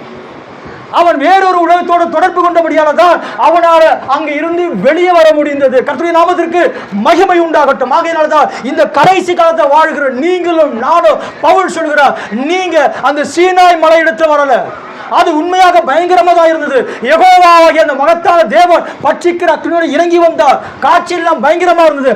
அதை பார்க்கிலும் பெருசு எங்கன்னா சீயோன் மலை. அந்த சீயோன் மலையிடத்தை தான் நீங்கள் நான் கூட்டி சேர்க்கப்பட்டு இருக்கிறோம். இனிமேல் வரப்போறீங்க, ஆல்ரெடி நீங்க இருக்கிறீங்க. அதோடு கூட ஐக்கியம் கொள்ள கற்றுக்கொள்ளுங்க. கர்த்தருடைய நாமத்திற்கு மகிமை உண்டாகட்டும். என்ன நடந்துச்சு? இயேசு வினோதமான ஆளாயிருந்து தனக்கான உலகத்திலே அவர் தனியாய் அந்த உலகத்தில் அவர் வாழ்ந்து கொண்டிருக்க ஆரம்பிச்சிட்டார். அது அவர் சொல்றது கரெக்டு. அவர் தேவன். அவர் இயேசு அடிக்கடி ஒரு வார்த்தை சொல்லுவீங்களா, நான் வானத்திலிருந்து, பவுல் எழுதுவார், அவர் வானத்திலிருந்து எங்கேயா கர்த்தர். இயேசு வானத்திலிருந்து இறங்கி வந்தாருங்க, மரியாளுக்கு பிறந்தாருங்க ஐயா. சரிங்களா? இயேசு மரியாளுக்கு பிறந்தாரு. இந்த சரீரம் தான் மரியாள் கிட்ட வெளில வந்தது. ஆனால் அவர் வானத்தில் இறங்கி வந்த கர்த்தராக இருக்கிறார். அதே போல உங்களுக்குள்ள இருக்கிற இந்த சரீரமும் இந்த பூமிக்குள்ள ஒரு அப்பாவுக்கு அம்மா கிட்ட வந்தது. ஆனா எனக்குள்ள ஒன்று இருக்கிறது, அது மேல இருந்து கீழே வந்தது. எனக்குள்ள இருக்கிற என்னுடைய ஆத்துமா இருக்குது, அது தேவனுக்குள் மறைந்தது, கிறிஸ்துவுக்குள் மறைந்திருந்து அவர் எப்படி மேல இருந்து கீழே வந்தாரோ அது போல எனக்குள்ள இருக்கிற அது கூட மேல இருந்து கீழே வந்து கர்த்தருடைய நாமத்திற்கு மகிமை உண்டாகட்டும். ஒரு முறை தீர்க்கதரிசியுடைய ஊழியம் ஒரு இடத்துல நடந்துகிட்டு இருக்கு. உங்களுக்கு தெரிய தீர்க்கதரிசி ஊழியம் பார்த்தீங்கன்னா அற்புத அடையாளங்களோடு கூட நிரூபிக்கப்பட்ட ஊழியம். ஏஞ்சல் ஆஃப் தி லார்ட் சொன்னாரு, நீ வியாதியஸ்தருக்காக ஜெபிப்பதற்காகவே பிறந்திருக்கிற அப்படின்னு சொன்னார். ஆகினால் அவருடைய ஊழியம் அப்படியாகிறது. ஒரு கட்டம் வந்த பிறகு இறுதிய ரகசியத்தை வெளிப்படுத்துகிறது. மூன்றாவது கட்டத்தில் அவர் செய்தியை கொண்டு வர ஆரம்பித்தார். அப்போ ஒரு சமயத்தில் ஒரு இப்படிப்பட்ட ஒரு ஊழியத்தை மகத்தான ஊழியம் நடந்துட்டு இருக்கிற சமயத்தில் அங்கே அந்த நாட்டில் பார்த்தீங்கன்னா வெள்ளைக்காரனுக்கும் நீக்கிறக்கும் ஒரு பெரிய பிரச்சனை. வெள்ளைக்காரங்க கூட்டத்தில் நீக்கிற வரக்கூடாது, வெள்ளைக்காரங்க சபையில் நீக்கிற வரக்கூடாது. அதனால் ஒரு காலகட்டத்தில் இருந்துச்சு. ஒரு ஒரு சர்ச் இருந்துச்சுன்னா அதில் ஃபுல்லாக வெள்ளைக்காரன் தான் இருக்கணும், நீக்கிற வரக்கூடாது. அதனால் நீக்கிறவை பார்த்தீங்கன்னா அவங்க அப்படியே ஒதுக்கி வச்சுக்கிட்டே இருந்தாங்க. நீக்கிறோ உள்ளே வர முடியாது. இப்படி இருக்கிற சமயத்தில் அது ஒரு பெரிய பிரச்சனை. அப்படி யாராவது நீக்கிறோக்கு இடம் கொடுத்துட்டு அப்படி வர வச்சுட்டாங்கன்னா அது மிகப்பெரிய பிரச்சனையாக்கிட்டாங்க, வெள்ளைக்காரங்க பிரச்சனையாக்கிட்டாங்க. நம்ம நினைக்கிற வெள்ளைக்காரனா அதை நான் பார்க்க மாட்டாங்க, எல்லாருக்கும் புத்தி இருக்கும். அந்த புத்தி தான் நம்ம ஊரில் அதை வேறு கோணத்தில் நம்ம யூஸ் பண்ணுவோம், அப்போ வேறு கோணத்தில் யூஸ் பண்ணுவோம். அதனால நம்ம நாட்டு காந்தி அங்கே போயிட்டு ட்ரெயினில் போன பிறகு கூட என்ன செஞ்சுட்டாங்கன்னா அவரை ட்ரெயினை விட்டு கீழே இறங்க சொல்லிவிட்டு எட்டி உதச்சிட்டான் ஒருத்தன். அவனை திமிரு. வெள்ளைக்காரன் எல்லாரும் நல்லவன் கிடையாது, உண்மையாக ரட்சிக்கப்பட்டு இருப்பான், ஏன்னால் அவன் நல்லவன். தீர்க்கதரிசி வினோதமானவராக இருந்தார், ஆபிரகாம் லிங்கன் வினோதமானவராக இருந்தார். காரணம் அவங்களாம் தேவனால் பயன்படுத்தப்பட்டவங்க. நீக்கருக்காக போராடினவர் ஆபிரகாம் லிங்கன். கர்த்தருடைய நாமத்துக்கு மகிமை உண்டாகட்டும். சரி இருக்கட்டும். இப்போ என்ன நடக்குது அப்படி பார்த்தோன்னா, அந்த கூட்டமெல்லாம் நடந்துகிட்டு இருக்கிற நேரத்தில் ஒரு நீக்கிற கூட்டம் வந்துட்டாங்க. இந்த நீக்கிற கூட்டத்தை வந்து வெள்ளைக்காரன் இருக்கிற அந்த பகுதிக்கு அனுப்பாமல் எல்லாரும் அப்படி தடுத்து நிறுத்திட்டு இருந்தாங்க. அப்போ அந்த நீக்கிறவுக்கெல்லாம் ஒரு பெரிய கஷ்டம். அவங்க என்ன செஞ்சாங்கன்னா, எப்படியாவது நாங்களும் போய் என்ன செய்யணும், போய் ஜெபிச்சுக்கணும், அந்த எண்ணம் அவங்களுக்கு இருந்துச்சு, நீக்கிறவுக்கு தான் இருந்து. அப்போ பிரதர் பேனம் பார்த்தார், அங்கே ஏதோ சத்தம் போட்டு ஜனங்க கும்பலாக கூட்டம் கூட்டிக்கிட்டு ஏதோ சத்தம் போட்டுட்டு இருக்கிறாங்க. விசாரிச்சா அங்கே என்ன நடக்குது அப்படி பார்த்தோன்னா, கூட ஒருத்தர் சொல்கிறாரு, அங்கே கருப்பு மக்கள் இருக்கிறாங்க, அவங்க ஜெபிக்கிறதுக்கு வராங்க, அவங்களுக்குள்ள ஏதோ பிரச்சனை ஆகிட்டு இருக்குது, நீங்கள் தப்பி தவறி அந்த ஜனத்தை கூப்பிட்டுட்டீங்க, நீங்கள் போயிட்டீங்கன்னா பிரச்சனை பெருசாகிடும் அப்படி சொல்லிட்டாங்க. தீர்க்கதரிசி பார்த்தாரு, தேவன் எல்லாருக்கும் இன்னைக்கு நம்மெல்லாம் போய் அந்த தேவனை பேரை சொல்ல முடியாது. நீ வெள்ளைக்காரனாயிரு, மஞ்சக்காரனாயிரு, பச்சைக்காரனாயிரு, அந்த தெய்வத்துடைய பேரை சொல்லி ஒருத்தர் யூதனை தவிர ஒருத்தனுக்கு அருகதை கிடையாது. தேவனுடைய ஆச்சரியமான கிருபை நம்ம எல்லாம் அந்த பாதையில் இட்டு சென்று இருக்கிறார். அப்போ தீர்க்கதரிசி பார்த்துட்டு நேராக என்ன செஞ்சிட்டாருன்னா, அந்த வெள்ளைக்கார கூட்டத்துக்கு நேராக போயிட்டார். போன பிறகு பார்த்தீங்கன்னா அங்கே ஒரு நீக்கிறோ ஒரு மனுஷன் இருக்கிறாரு, நல்லா கொஞ்சம் குண்டா ஒருத்தர் இருக்கிறான். அவங்க மத்தியில் அவங்களுடைய ஒய்ஃபாக இருக்குது. அவன் கத்த ஆரம்பிச்சிட்டான், பாசன் பாசன் பாசன், எனக்காக நீ ஜெபிக்கணும், நான் இவ்வளோ தூரத்துலேருந்து கஷ்டப்பட்டு எவ்வளோ தூரம் பிரயாணப்பட்டு நான் வந்திருக்கிறேன் அப்படின்ட்டு அந்த பிளைண்டு அந்த மனுஷன் பிறவி குருடன் அந்த மனுஷன் கத்திக்கிட்டே இருக்கிறான். பக்கத்தில் அவங்க அம்மா ஒய்ஃப் இருக்குது, அது தேவனை பிரைசி பண்ணிகிட்டு இருக்குது. சரி, தீர்க்கதரிசி அவன் நடந்து திரும்ப மேடைக்கு வந்துட்டான். மேடைக்கு வந்த பிறகு அந்த பிளைண்டு நேராக மேடைக்கு வந்துட்டான். மேடைக்கு வந்த பிறகு கேட்டார், என்னை குறித்து நீ கேள்விப்பட்டிருக்கிறியா அப்படி கேட்டார். உங்களை குறித்து எனக்கு ஒன்றும் தெரியாது. அப்போ எப்படி இந்த கூட்டத்துக்கு வந்த அப்படிங்கிறத காரணம் கேட்டார். நம்ப முடியாது, ஆனால் உண்மை, ஆச்சரியமான ஒரு விஷயம். அதற்கு அந்த பார்வையற்ற நீக்கிற மனுஷன் சொன்னார், ஐயா, எங்கள் அம்மா ஒரு பக்தி நிரம்பின ஒரு கிறிஸ்துவ பெண்மணி. கவனிங்க, அவர் சொல்ல வார்த்தை பாருங்க. எங்கள் அம்மா பக்தி நிரம்பின ஒரு கிறிஸ்துவ பெண்மணி. எங்கள் அம்மா பொய் சொன்னதை என் வாழ்நாள நான் பார்த்ததே இல்லை. அவர் சொன்ன வார்த்தையெல்லாம் கவனிங்க. எங்கள் அம்மா பக்தி நிரம்பின ஒரு கிறிஸ்துவ பெண்மணி, எங்கள் அம்மா பொய் சொன்னதை நான் பார்த்தது கிடையாது. எங்கள் அம்மா உண்மை தான் பேசுவாங்க. நாளைக்கு பெருசாக ரட்சிப்புலாம் இல்லை, ஆனால் எங்கள் அம்மா உத்தமமான ஒரு கிறிஸ்துவ பெண்மணியாக இருந்து 10 வருஷத்துக்கு முன்னாடி எங்கள் அம்மா இறந்துட்டாங்க. கவனிங்க இதெல்லாம். சரி, இப்போ என்ன அதுக்கலாம்? எங்கள் அம்மா கனவுல வந்து என்கிட்ட பேசுனாங்க, சோன் இடத்துல ஒரு மீட்டிங் நடக்கிறது, பிரண்ணாகம் என்ற ஒரு தேவ மனுஷன் பிரசங்கிக்கிறாரு, நீ அங்கே போனீன்னா உன் பார்வையை பெற்றுக்கொள்வது என்று எங்கள் அம்மா எனக்கு சொன்னாங்க. ஓ, கர்த்தருடைய நாமம் ஆசீர்வதிக்கப்படுவதாக. நம்ப முடியுதா? எனக்கு அந்த வார்த்தை கேட்ட உடம்பெல்லாம் வந்து பண்ணுறது இல்லையா? அந்த அம்மா சொல்லிச்சான், கடவுள் வந்து சொல்லிச்சான், என் மகனே சோன் இடத்துக்கு போ, அங்கே பிரண்ணகாம் என்ற ஒரு மனுஷன் இருக்கிறாரு, அவர் வியாதிஸ்தா ஜெபித்து கொண்டு இருக்கிறாரு, நீ அங்கே போனீன்னா பார்வையை பெற்றுக்கொள்வ. கண் பார்வை வர்றதுக்கு தேவனுடைய சித்தம் தேவை, தெரியுங்களா உங்களுக்கு? தேவன் விரும்பினாதான் கண் பார்வை கட்சிக்க முடியும். ஆனால் அம்மா சொல்லுது, நீ அங்கே போனால் கண் பார்வை பெற்றுக்கொள்ள. எங்கள் அம்மா சொன்னாங்க, நான் விசாரித்த பிறகு நீங்கள் இந்த இடத்த கூட்டம் நடத்துது நான் புரிஞ்சுக்கிட்டேன், என் மனைவியோடு கூட வந்திருக்கிறேன், இப்போ நான் போகும்போது உண்மையாகவே கண் பார்வை பெற்றுக்கொள்ளுவேன். ஆச்சரியமாக இருந்தது.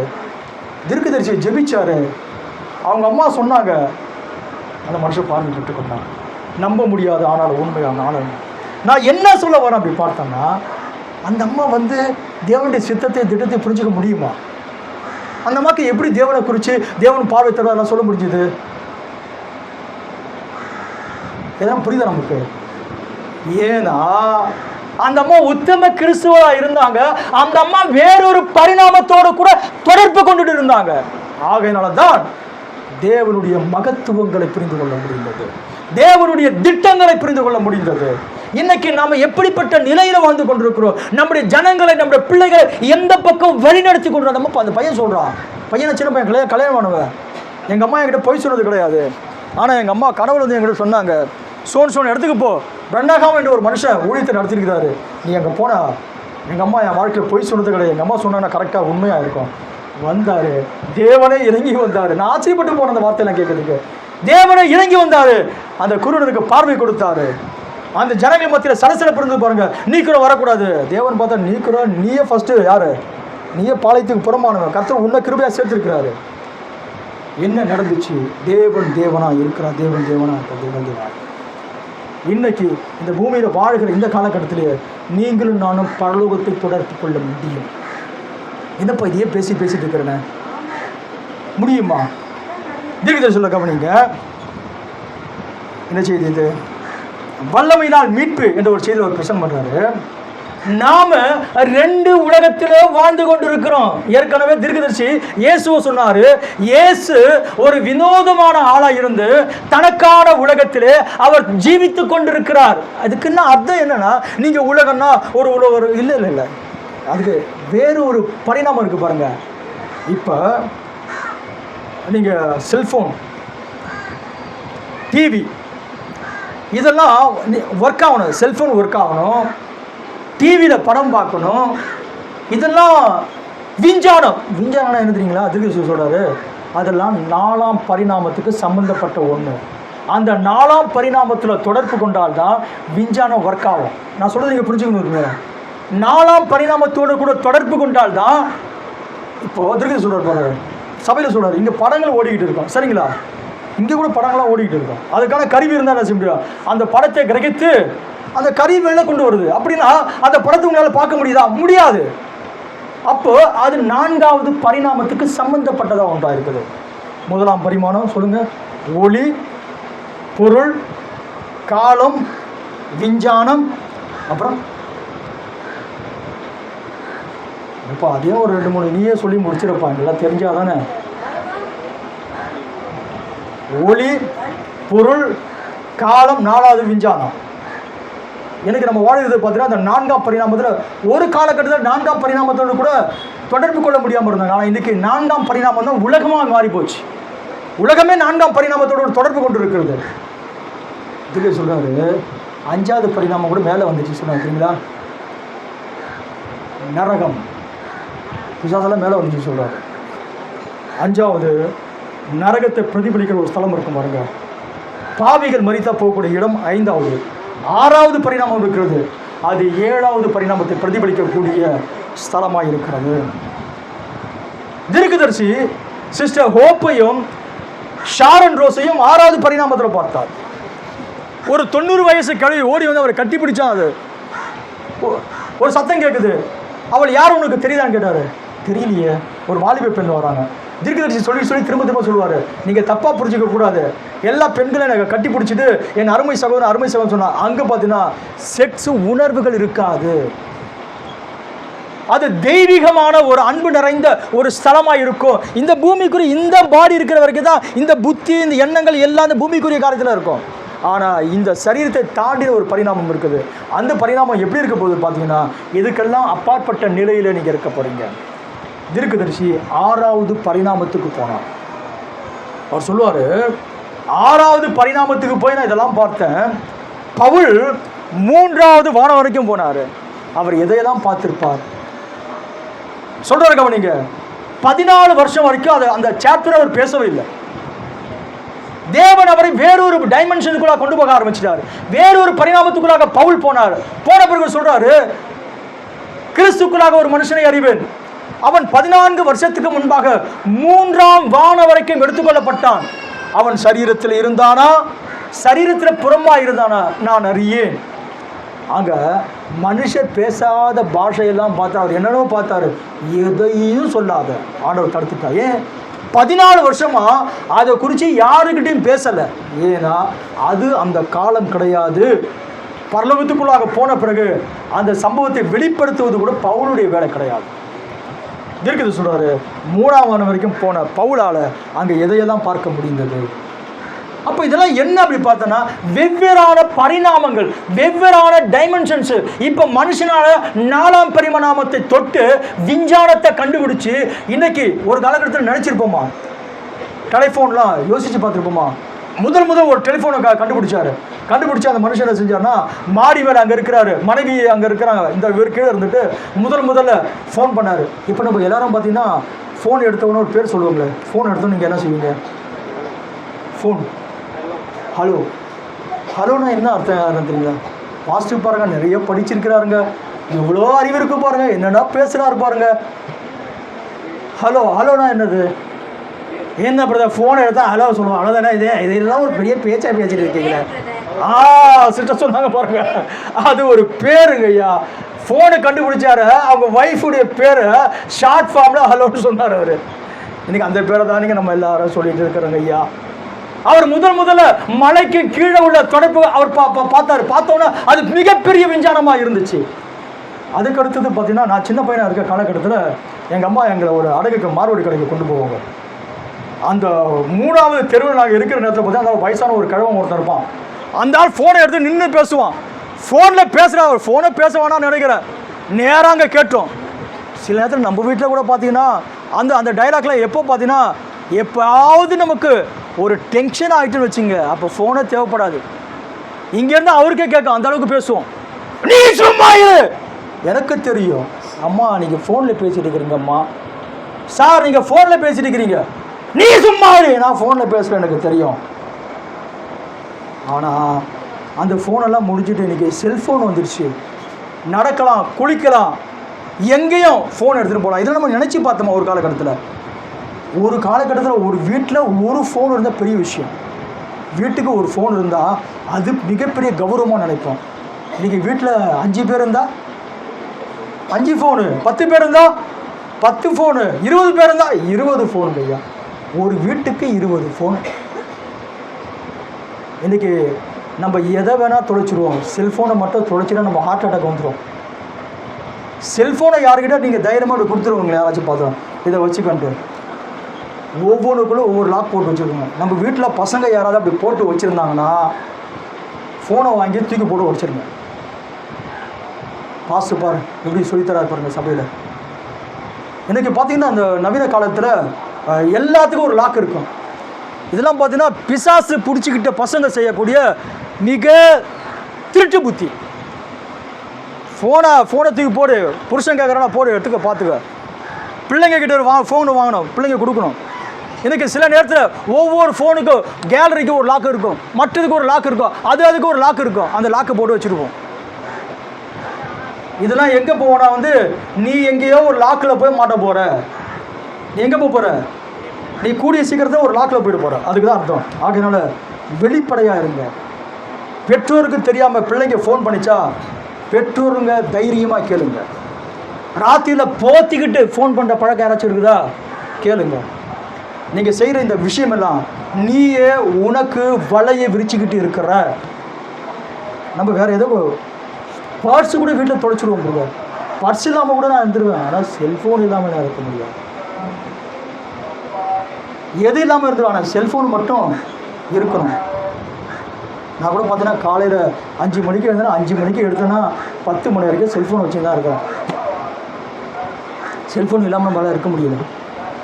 அதை நம்ம எப்படி பயன்படுத்திக்கிறோம், அது உங்களை எங்கேயோ கொண்டு போயிடும்.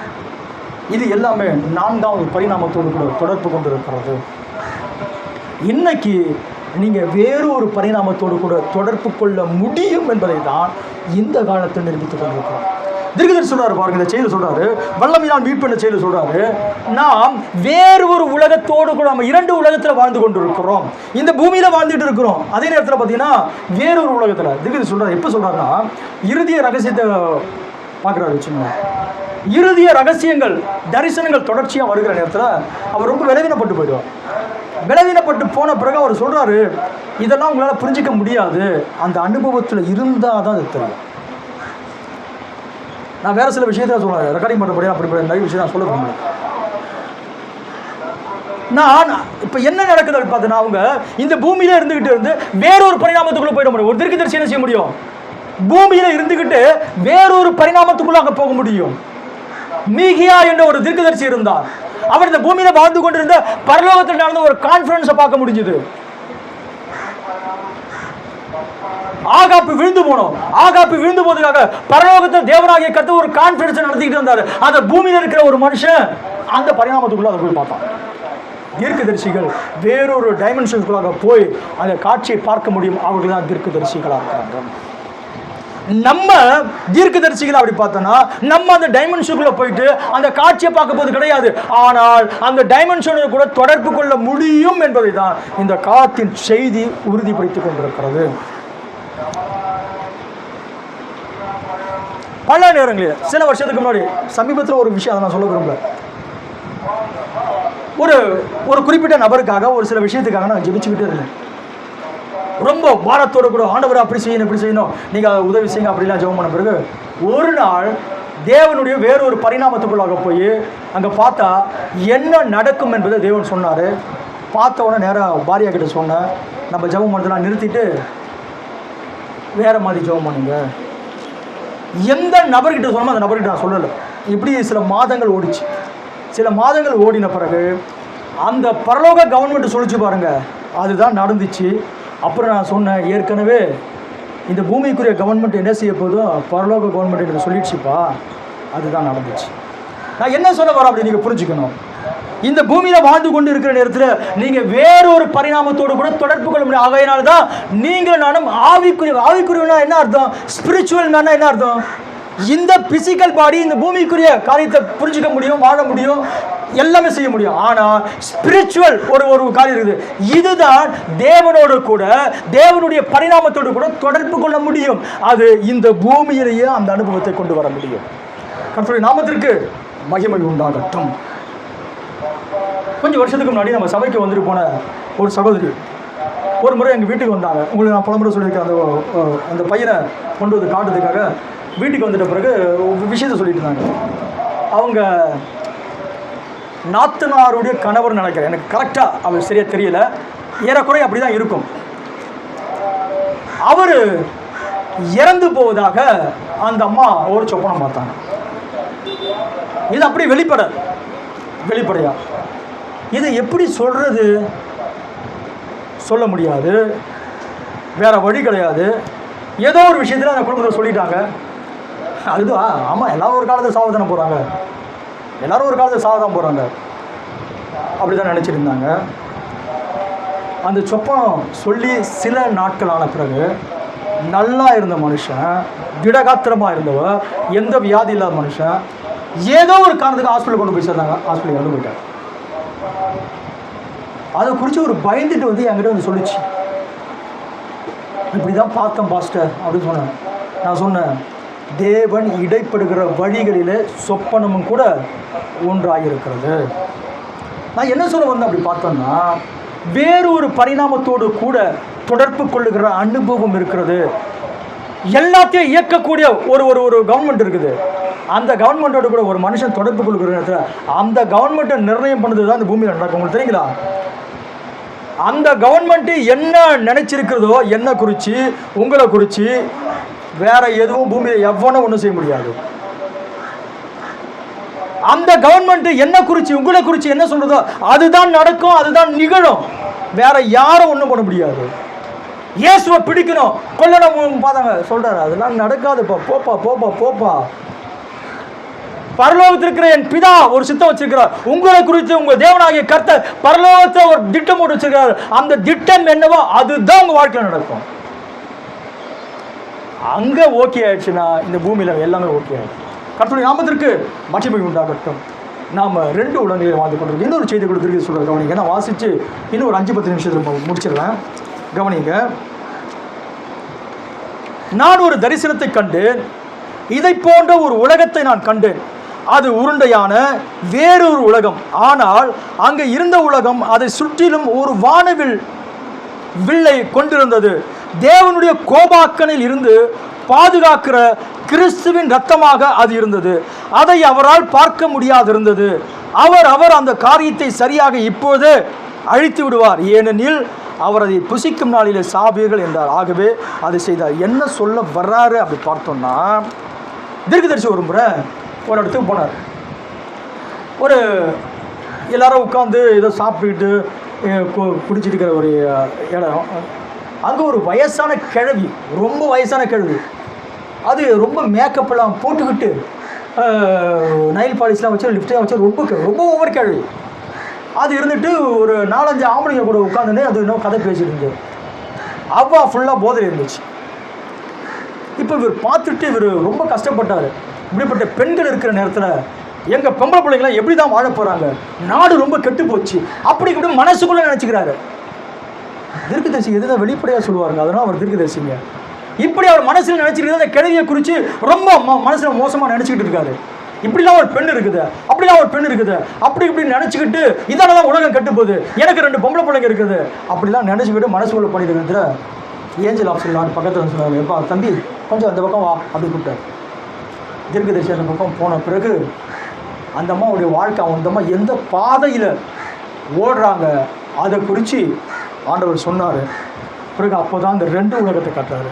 நீ வேறு ஒரு உலகத்தில் வாழ்ந்துட்டு இருக்கிற, அந்த உலகத்தை சுற்றிலுமாக ஒரு வானவில் இருக்கிறது, அந்த உலகத்தை சுற்றிலுமாக ரத்தம் பூசப்பட்டு இருக்கிறது, அந்த உலகத்தை நீ வாழ்ந்துட்டு இருக்கிற. அவங்களுக்கு அந்த உலகம் தெரியல, அவங்க வேறு ஒரு உலகத்தில் வாழ்ந்து கொண்டு இருக்கிறாங்க. இதெல்லாம் சொல்லி அந்த காரியத்துக்கெல்லாம் அவருக்கு எல்லாம் தெரிஞ்ச பிறகு நேராக போயிட்டு அவங்கக்கிட்ட போகிறாங்க. ஆண்டி அப்படி பேசுகிறாரு. அந்த அம்மா திரும்பி பார்த்த பிறகு கொஞ்சம் தனியாக வரீங்களா அப்படின்னாரு. அந்த அம்மா அப்படியே கொஞ்சம் போதை தள்ளாடிகள் வந்து என்னென்னு கேட்ட பிறகு, என்னை மன்னிச்சிருங்க. எதுக்கு என்னை மன்னிக்க சொல்கிற, நான் உங்களுக்கு குறித்து என் மனசு அப்படிலாம் நினச்சிட்டு இருந்தேன், அப்புறம் நீங்கள் இந்த பாதையில் வந்துட்டு இருக்கிறீங்கன்னா நம்ம ஆட ஆரம்பிச்சிச்சு. ஆமாம், என் வாழ்க்கையில் இப்படிப்பட்டதான ஒரு மோசமான பாதையில் நான் ஓடிக்கிட்டு இருக்கிறேன். எனக்கு அந்த பாதையிலேருந்து என்னை விடுவிக்கிறதுக்கு யாரும் கிடையாது, விடுவிக்கக்கூடிய அந்த நிலையில் கிடையாது. நான் தேவனை கூட எழுந்து போயிருக்கிறேன். தேவனுக்கு எனக்கு தொடர்பு இல்லாமல் இருக்கிறது. தேவனை நான் எழுந்து போய் இப்படிப்பட்ட துக்கத்தில் வாழ்ந்து கொண்டு இருக்கிறேன். அந்த காரியத்தில் சொல்கிறது, ஏன் உங்களுக்கு ஒப்பு கொடுக்கக்கூடாது? அந்த அம்மா கண்ணீரோடு ஒப்பு கொடுத்து அந்த அம்மாவுக்கு ஜெபிச்சாரு. ஒரு பெரிய வருஷம் வந்துடுச்சாங்க, எல்லாருக்கும் ஜெபிக்க ஆரம்பிச்சு. நான் என்ன சொல்ல போகிறேன் அப்படி பார்த்தோன்னா, திருப்பி சொல்கிறாரு, இன்னொரு உலகம், இந்த பூமியில் வாழ்ந்துட்டு இருக்கிறோம், இந்த பொல்லாத காலத்தின் ஏதனில் வாழ்ந்து கொண்டிருக்கிறோம். ஆனால் நான் இந்த பொல்லாத காலத்தின் ஏதனுக்குரியவன் கிடையாது. நான் வேறொரு உலகத்தோடு கூட தொடர்பு கொண்டிருக்கிறேன். வேறொரு உலகம் என்னை ஆளுகை செய்கிறது. வேறொரு உலகத்தோடு கூட நான் தொடர்பு கொண்டிருக்கிறேன். ஒரு காலகட்டம் வரப்போகுது, அப்போது இந்த உலகத்திலிருந்து நான் விடுவிக்கப்பட்டு அந்த உலகத்துக்கு நேராக போக போகிறேன். அது போதுக்கு முன்னாடி நீங்கள் அந்த உலகத்தை குறித்து தெரிஞ்சிருக்கணும். அந்த சீயோன் மலையை குறித்து உங்களுக்கு தெரிஞ்சுக்கணும். தீர்க்கதரிசியானவர் தமிழ் செய்தியில் பார்த்தீங்கன்னா 53 இடத்துல பேசுகிறார். சீயோன் சீயோன் சீயோன் 53. நான் சர்ச் பண்ணி பார்த்தேன். தீர்க்கதரிசி எங்கே என்ன பேசுகிறாரு, அந்த கோர்ஸ்லாம் எடுத்தனா 3-4 பிரசங்கம் பண்ணிகிட்டே இருப்பேன். அவர் என்ன சொல்ல போகிறாருன்னா, நம்ம எல்லாம் சீயோன் மலை எடுத்து கொண்டு சேர்க்கப்பட்டோம். அங்கே இஸ்ரேலில் ஒரு சாதாரணமான ஒரு எருசலேம் இருந்தது. தாவீது அந்த எருசலேமை பிடித்தான். தாவீதுடைய தலைநகரமாய் மாறி போச்சு. சீயோன் கோட்டையை பிடித்தான். அந்த சீயோன் கோட்டை தாவீது நகரமாயிடுச்சு. எல்லாரும் அங்கே தான் தேவனை ஆராய்ச்சி கொண்டு இருக்கிறாங்க. எருசலேம் மகாராஜாவின் நகரம், சீயோன் தேவனுடைய ஸ்தலமாக இருந்துச்சு.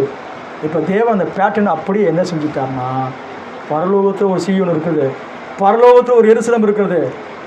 அந்த எருசலேமுக்கு தான் தேவன் உங்களையும் என்னை விட்டு சொல்ல போகிறார். ஒரு வசனத்தை கூட வாசிக்கலாம், வாசிச்சு முடிச்சுருவோம். வெளிப்படுத்தின விசேஷம் 21வது அதிகாரம் 10வது வசனம். பெரிதும் உயர்வுமான ஒரு பர்வதத்தின் மேல் என்னை ஆவியில் கொண்டு போய் தேவனுடைய மகிமையை அடைந்த எருசலேமாகிய பரிசுத்த நகரம் பரலோகத்தை விட்டு தேவனிடத்திலிருந்து இறங்கி வருகிறதை எனக்கு காண்பித்தான். அதன் பிரகாசம் மிகவும் விலை உயர்ந்த ரத்தினங்களை போலவும் பளிங்கினுள்ள வஜ்ரங்களை போலவும் இருந்தது. அதற்கு பெரிதும் உயரமான மதிலும், கிழக்கே 3 வாசல்கள், வடக்கே 3 வாசல்கள், தெற்கே 3 வாசல்கள், மேற்கே 3 வாசல்கள், ஆக 12 வாசல்களும் இருந்தன. போதும் நினைக்கிறேன், தொடர்ந்து வாசிக்க வேண்டாம் நினைக்கிறேன். இது எங்க இருந்தது பார்த்தீங்கன்னா, மேலே இருந்து கீழே வருது. இந்த சீயோனை தான் பவுல் சொல்லிட்டு இருக்கிறாரு. அங்க எருசலேம் இருந்து பாருங்க, அந்த சீயோன் கிடையாது. நீங்கள் வேறொரு சீயோன், வேறொரு பரம எருசலேம் இருக்கு பாருங்க. அந்த எருசலேம், அந்த சீயோனத்தில் தான் நீங்க கூட்டி சேர்க்கப்பட்டு இருக்கிறீர்கள். சீனாய் மலையை குறித்து பெருமை பேசியிருக்காத பவுல், மோசஸ் அந்த மலையில போய் தேவனை தரிசிச்ச பிறகு முகத்துல முக்காடு போட்டுக்கிட்டாரு. அது பெரிய மகிமை இல்லையா, அது ஒழிந்து போகிற மகிமை. எனக்கு எங்க மேல எந்த மகிமை வீசியிருந்தா, இயேசு கிறிஸ்துவின் முகத்தில் உள்ள அந்த பிரகாசம் எங்க மேல வீசி கொண்டிருக்கிறது. இன்னைக்கு நீங்களும் நானும் வித்தியாசமானவர்கள், விசேஷித்தவராக இருக்கிறோம். கர்த்தருடைய நாமத்திற்கு மகிமை உண்டாகட்டும். வெளிப்படுத்தின விசேஷத்தில் பார்த்தீங்கன்னா 14ஆம் அதிகாரத்தில் சீயோன் மலையில் அங்கே யூத ஜனங்கள்லாம் கூடி வந்து பிதாவின் நாமம் தரிக்கப்பட்டவர்கள் அங்கே கூடி இருந்தாங்க சீயோன் மலையில். கர்த்தருடைய நாமத்திற்கு மகிமை உண்டாகட்டும். சரி, இப்போ நமக்கும் தேவனுக்கு ஏதாச்சும் தொடர்பு இருக்கா? தொடர்பு கொள்ள முடியுமா? ஒரு விஷயத்தை சொல்லி பிடிச்சிடுறேன். பைபிள் ஒரு வசனம் ஒன்று இருக்கு, இந்த சிறியரில் ஒருவரையும் அற்பமா எண்ணாதிருங்கள். வசனம் கண்டினியூ பண்ணுங்க. இந்த சிறியரில்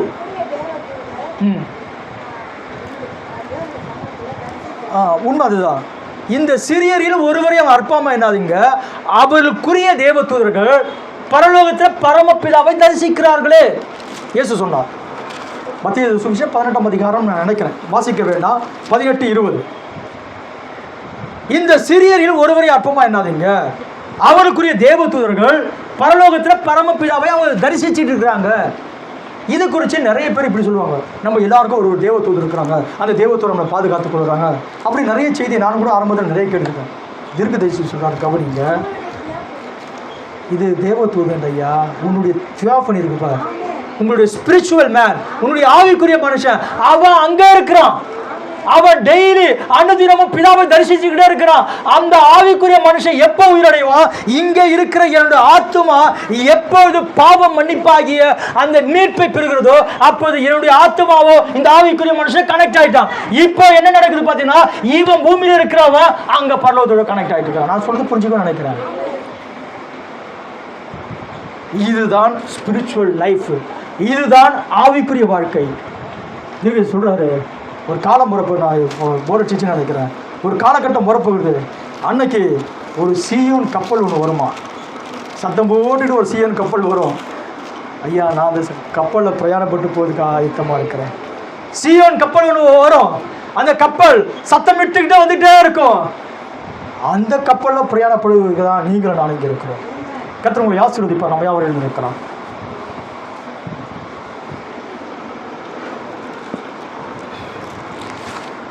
பரலோக மனவாட்டியின் வருங்கால இருப்பிடத்தை குறித்து தீர்க்கதரிசி இன்னும் அழகாக பேசிட்டு இருக்க. நம்ம நேரமானபடியால் பல விஷயங்களை நான் உங்களோட பகிர்ந்து கொள்ள முடியல. பரவாயில்ல, இருந்தாலும் நான் எல்லா விஷயம் சொல்லியிருக்கிறேன்.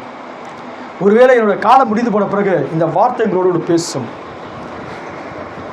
இந்த வார்த்தை என்னுடைய சொந்த வார்த்தை கிடையாதுங்க ஐயா, பரலோகத்தின் வார்த்தை. பூமிக்குரிய பரிணாமத்தை தாண்டின தேவனுடைய பரிணாமத்திலிருந்து வந்த வார்த்தை இது.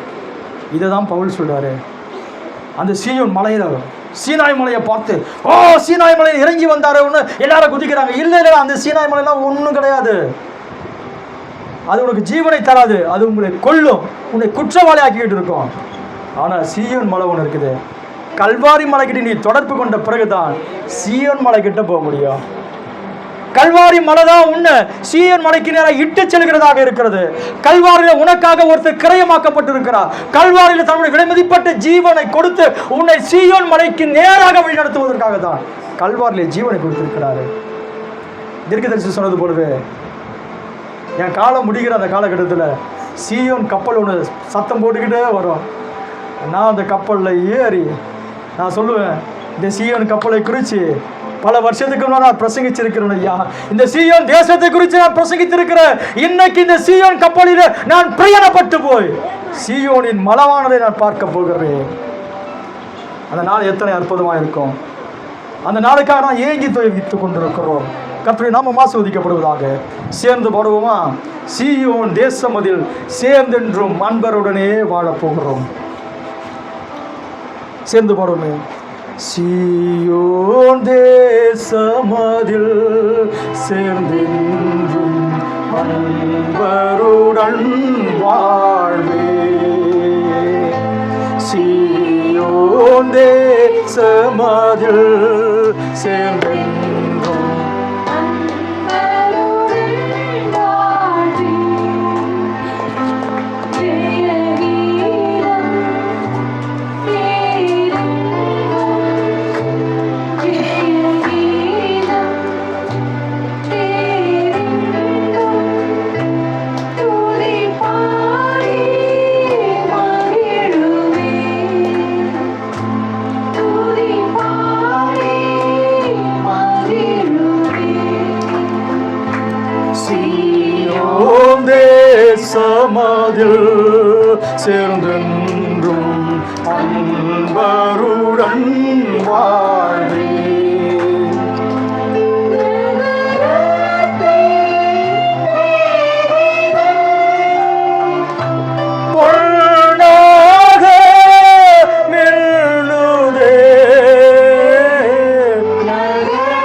தேசமதில் சேர்ந்தென்றும் அன்பருடன் வாழ்வே. சீயோன் தேசத்தில் வாழ்வதற்காக தான் கல்வாரியில் இயேசு அடிக்கப்பட்டார். ஐயா, சீனாய் மலையில் தேவன் இறங்கி வந்தார். அந்த காட்சியெல்லாம் பயங்கரமாக இருந்தது. யூத ஜனங்க இஸ்ரேலர்கள் அதை குறித்து ரொம்ப பெருமையாக பேசிக்கிட்டு இருப்பாங்க. எங்கள் யாவை தேவன் அடோனா அப்படியாக இறங்கி வந்தார். அந்த காட்சி பயங்கரமாக இருந்தது. அங்கே தான் நாங்கள் 10 கமாண்ட்மெண்ட்ஸ் பெற்றுக்கிட்டோம். பவுல் சொல்கிற அதெல்லாம் ஓரம் வச்சிருங்கப்பா, அது பெருசு கிடையாது, அதை பார்க்கிறோம். நீங்கள் இப்போ எங்கே வந்திருக்கிறா? சீயோன் மலையிடத்துக்கு வந்திருக்கிறீங்க. 1000-10000 தேவ தூதரிடத்தில் வந்திருக்கிறீங்க. பரலோகத்தில் பெயர் எழுதப்பட்டவருடைய அந்த சர்வ சங்கமாகிய சபையிடத்தில் வந்திருக்கிறீங்க. ஆபேல் ரத்தம் பேசினதை பார்க்கிறோம். நலமானதை பேசுகிற பரிந்து பேசும் ரத்தத்திடத்தில் நீங்கள் கூட்டி சேர்க்கப்பட்டிருக்கீங்க. இது எத்தனை மகத்துவமானது, அது எத்தனை உன்னதமான ஒரு விஷயம் ஐயா. ஓ, நீ சாதாரணமான மக்கள் கிடையாது, நீ பிரித்தெடுக்கப்பட்டவள், பிரித்தெடுக்கப்பட்டவள். இயேசு உன்னை கிரயம் கொடுத்து வாங்கியிருக்கிறாரு. இயேசு தம்முடைய ஜீவனை கொடுத்து உன்னை வாங்கியிருக்கிறாரு. நம்ம யாருக்காக வாழ்ந்துட்டு இருக்கிறோமோ, யாரை பத்தி பேசிட்டு இருக்கிறோமோ, யாரை புகழ்ந்து பாடிட்டு இருக்கிறோமோ, யாருக்காக நின்று கொண்டு இருக்கிறோமோ, அந்த நல்ல தேவன் ஒரு நாளிலே சீயோன் கப்பலை அனுப்புவார். அது சத்தம் போட்டுக்கிட்டே வரப்போகுது. ஓ, என்னுடைய காலம் முடிந்த பிறகு நான் இந்த பூமியுடைய காலை எடுத்து அந்த சீயோன் கப்பலை வைப்பேன். அது நேராக என் சீயோனின் மணவாளனாகிய இயேசு ராஜாவிடத்தை கொண்டு போகும். அது எத்தனை மகத்துவமா! Thank you Father, thank you Lord, glory to Jesus. தேவனே நீர் பெரியவரையா, ஓ நீர் மகத்துவமானவர். நாங்கள் அந்த சீயோன் கப்பலை எதிர்பார்த்து கொண்டிருக்கிறோம் ஆண்டவரே. சீயோனின் தேவனே உம்மை துதிக்கிறோம் ஐயா. ரட்சகா ஸ்தோத்திரம் ஸ்தோத்திரம் ஸ்தோத்திரம் ஸ்தோத்திரங்கள். இந்த மேன்மையான சாக்கியத்துக்குள்ளாக கர்த்தாவே சபையில் அத்தனை பேரை இட்டு செல்ல வாஞ்சிக்கிறோம் ஐயா. எங்களுக்காக கல்வாரி ஜீவனை கொடுத்தவர் நீங்க ஆண்டவரே. எங்களை கர்த்தாவை கிரயம் கொடுத்து வாங்கினது நீங்க ராஜாவே. நாங்கள் ஒருவர் கூட அந்த சீயோனை இழந்து போகாதபடிக்கு சீயோனுக்குள்ளாக நாங்கள் கர்த்தாவை குடும்பமாக காணப்பட கர்த்தர் அனுகிரகம் செய்யுங்க. வந்த மக்களை ஆசீர்வதிங்க ஐயா. வந்த மக்கள் தேவனை சந்தித்த அனுபவத்தோடு போக உதவி செய்யுங்க. அவருடைய எல்லா கண்ணீர் கவலை பிரச்சனை எல்லாமே இயேசுவின் நாமத்தில் முடிந்து போவதாக. தெய்வீக ஆசீர்வாதத்தினால் அவருடைய பிள்ளையை ஆசீர்வதித்து அனுப்புங்க. நன்மையும் கிருபையும் பின்தொடரட்டும். இயேசு கிறிஸ்துவின் ஒப்பற்ற மகத்துவமான நாமத்தில் வேண்டிக் கொள்கிறோம் பிதாவே. ஆமென் ஆமென். கர்த்தர் உங்களை ஆசீர்வதிப்பாராக. God bless you. கர்த்தர் உங்களை ஆசீர்வதிப்பார்.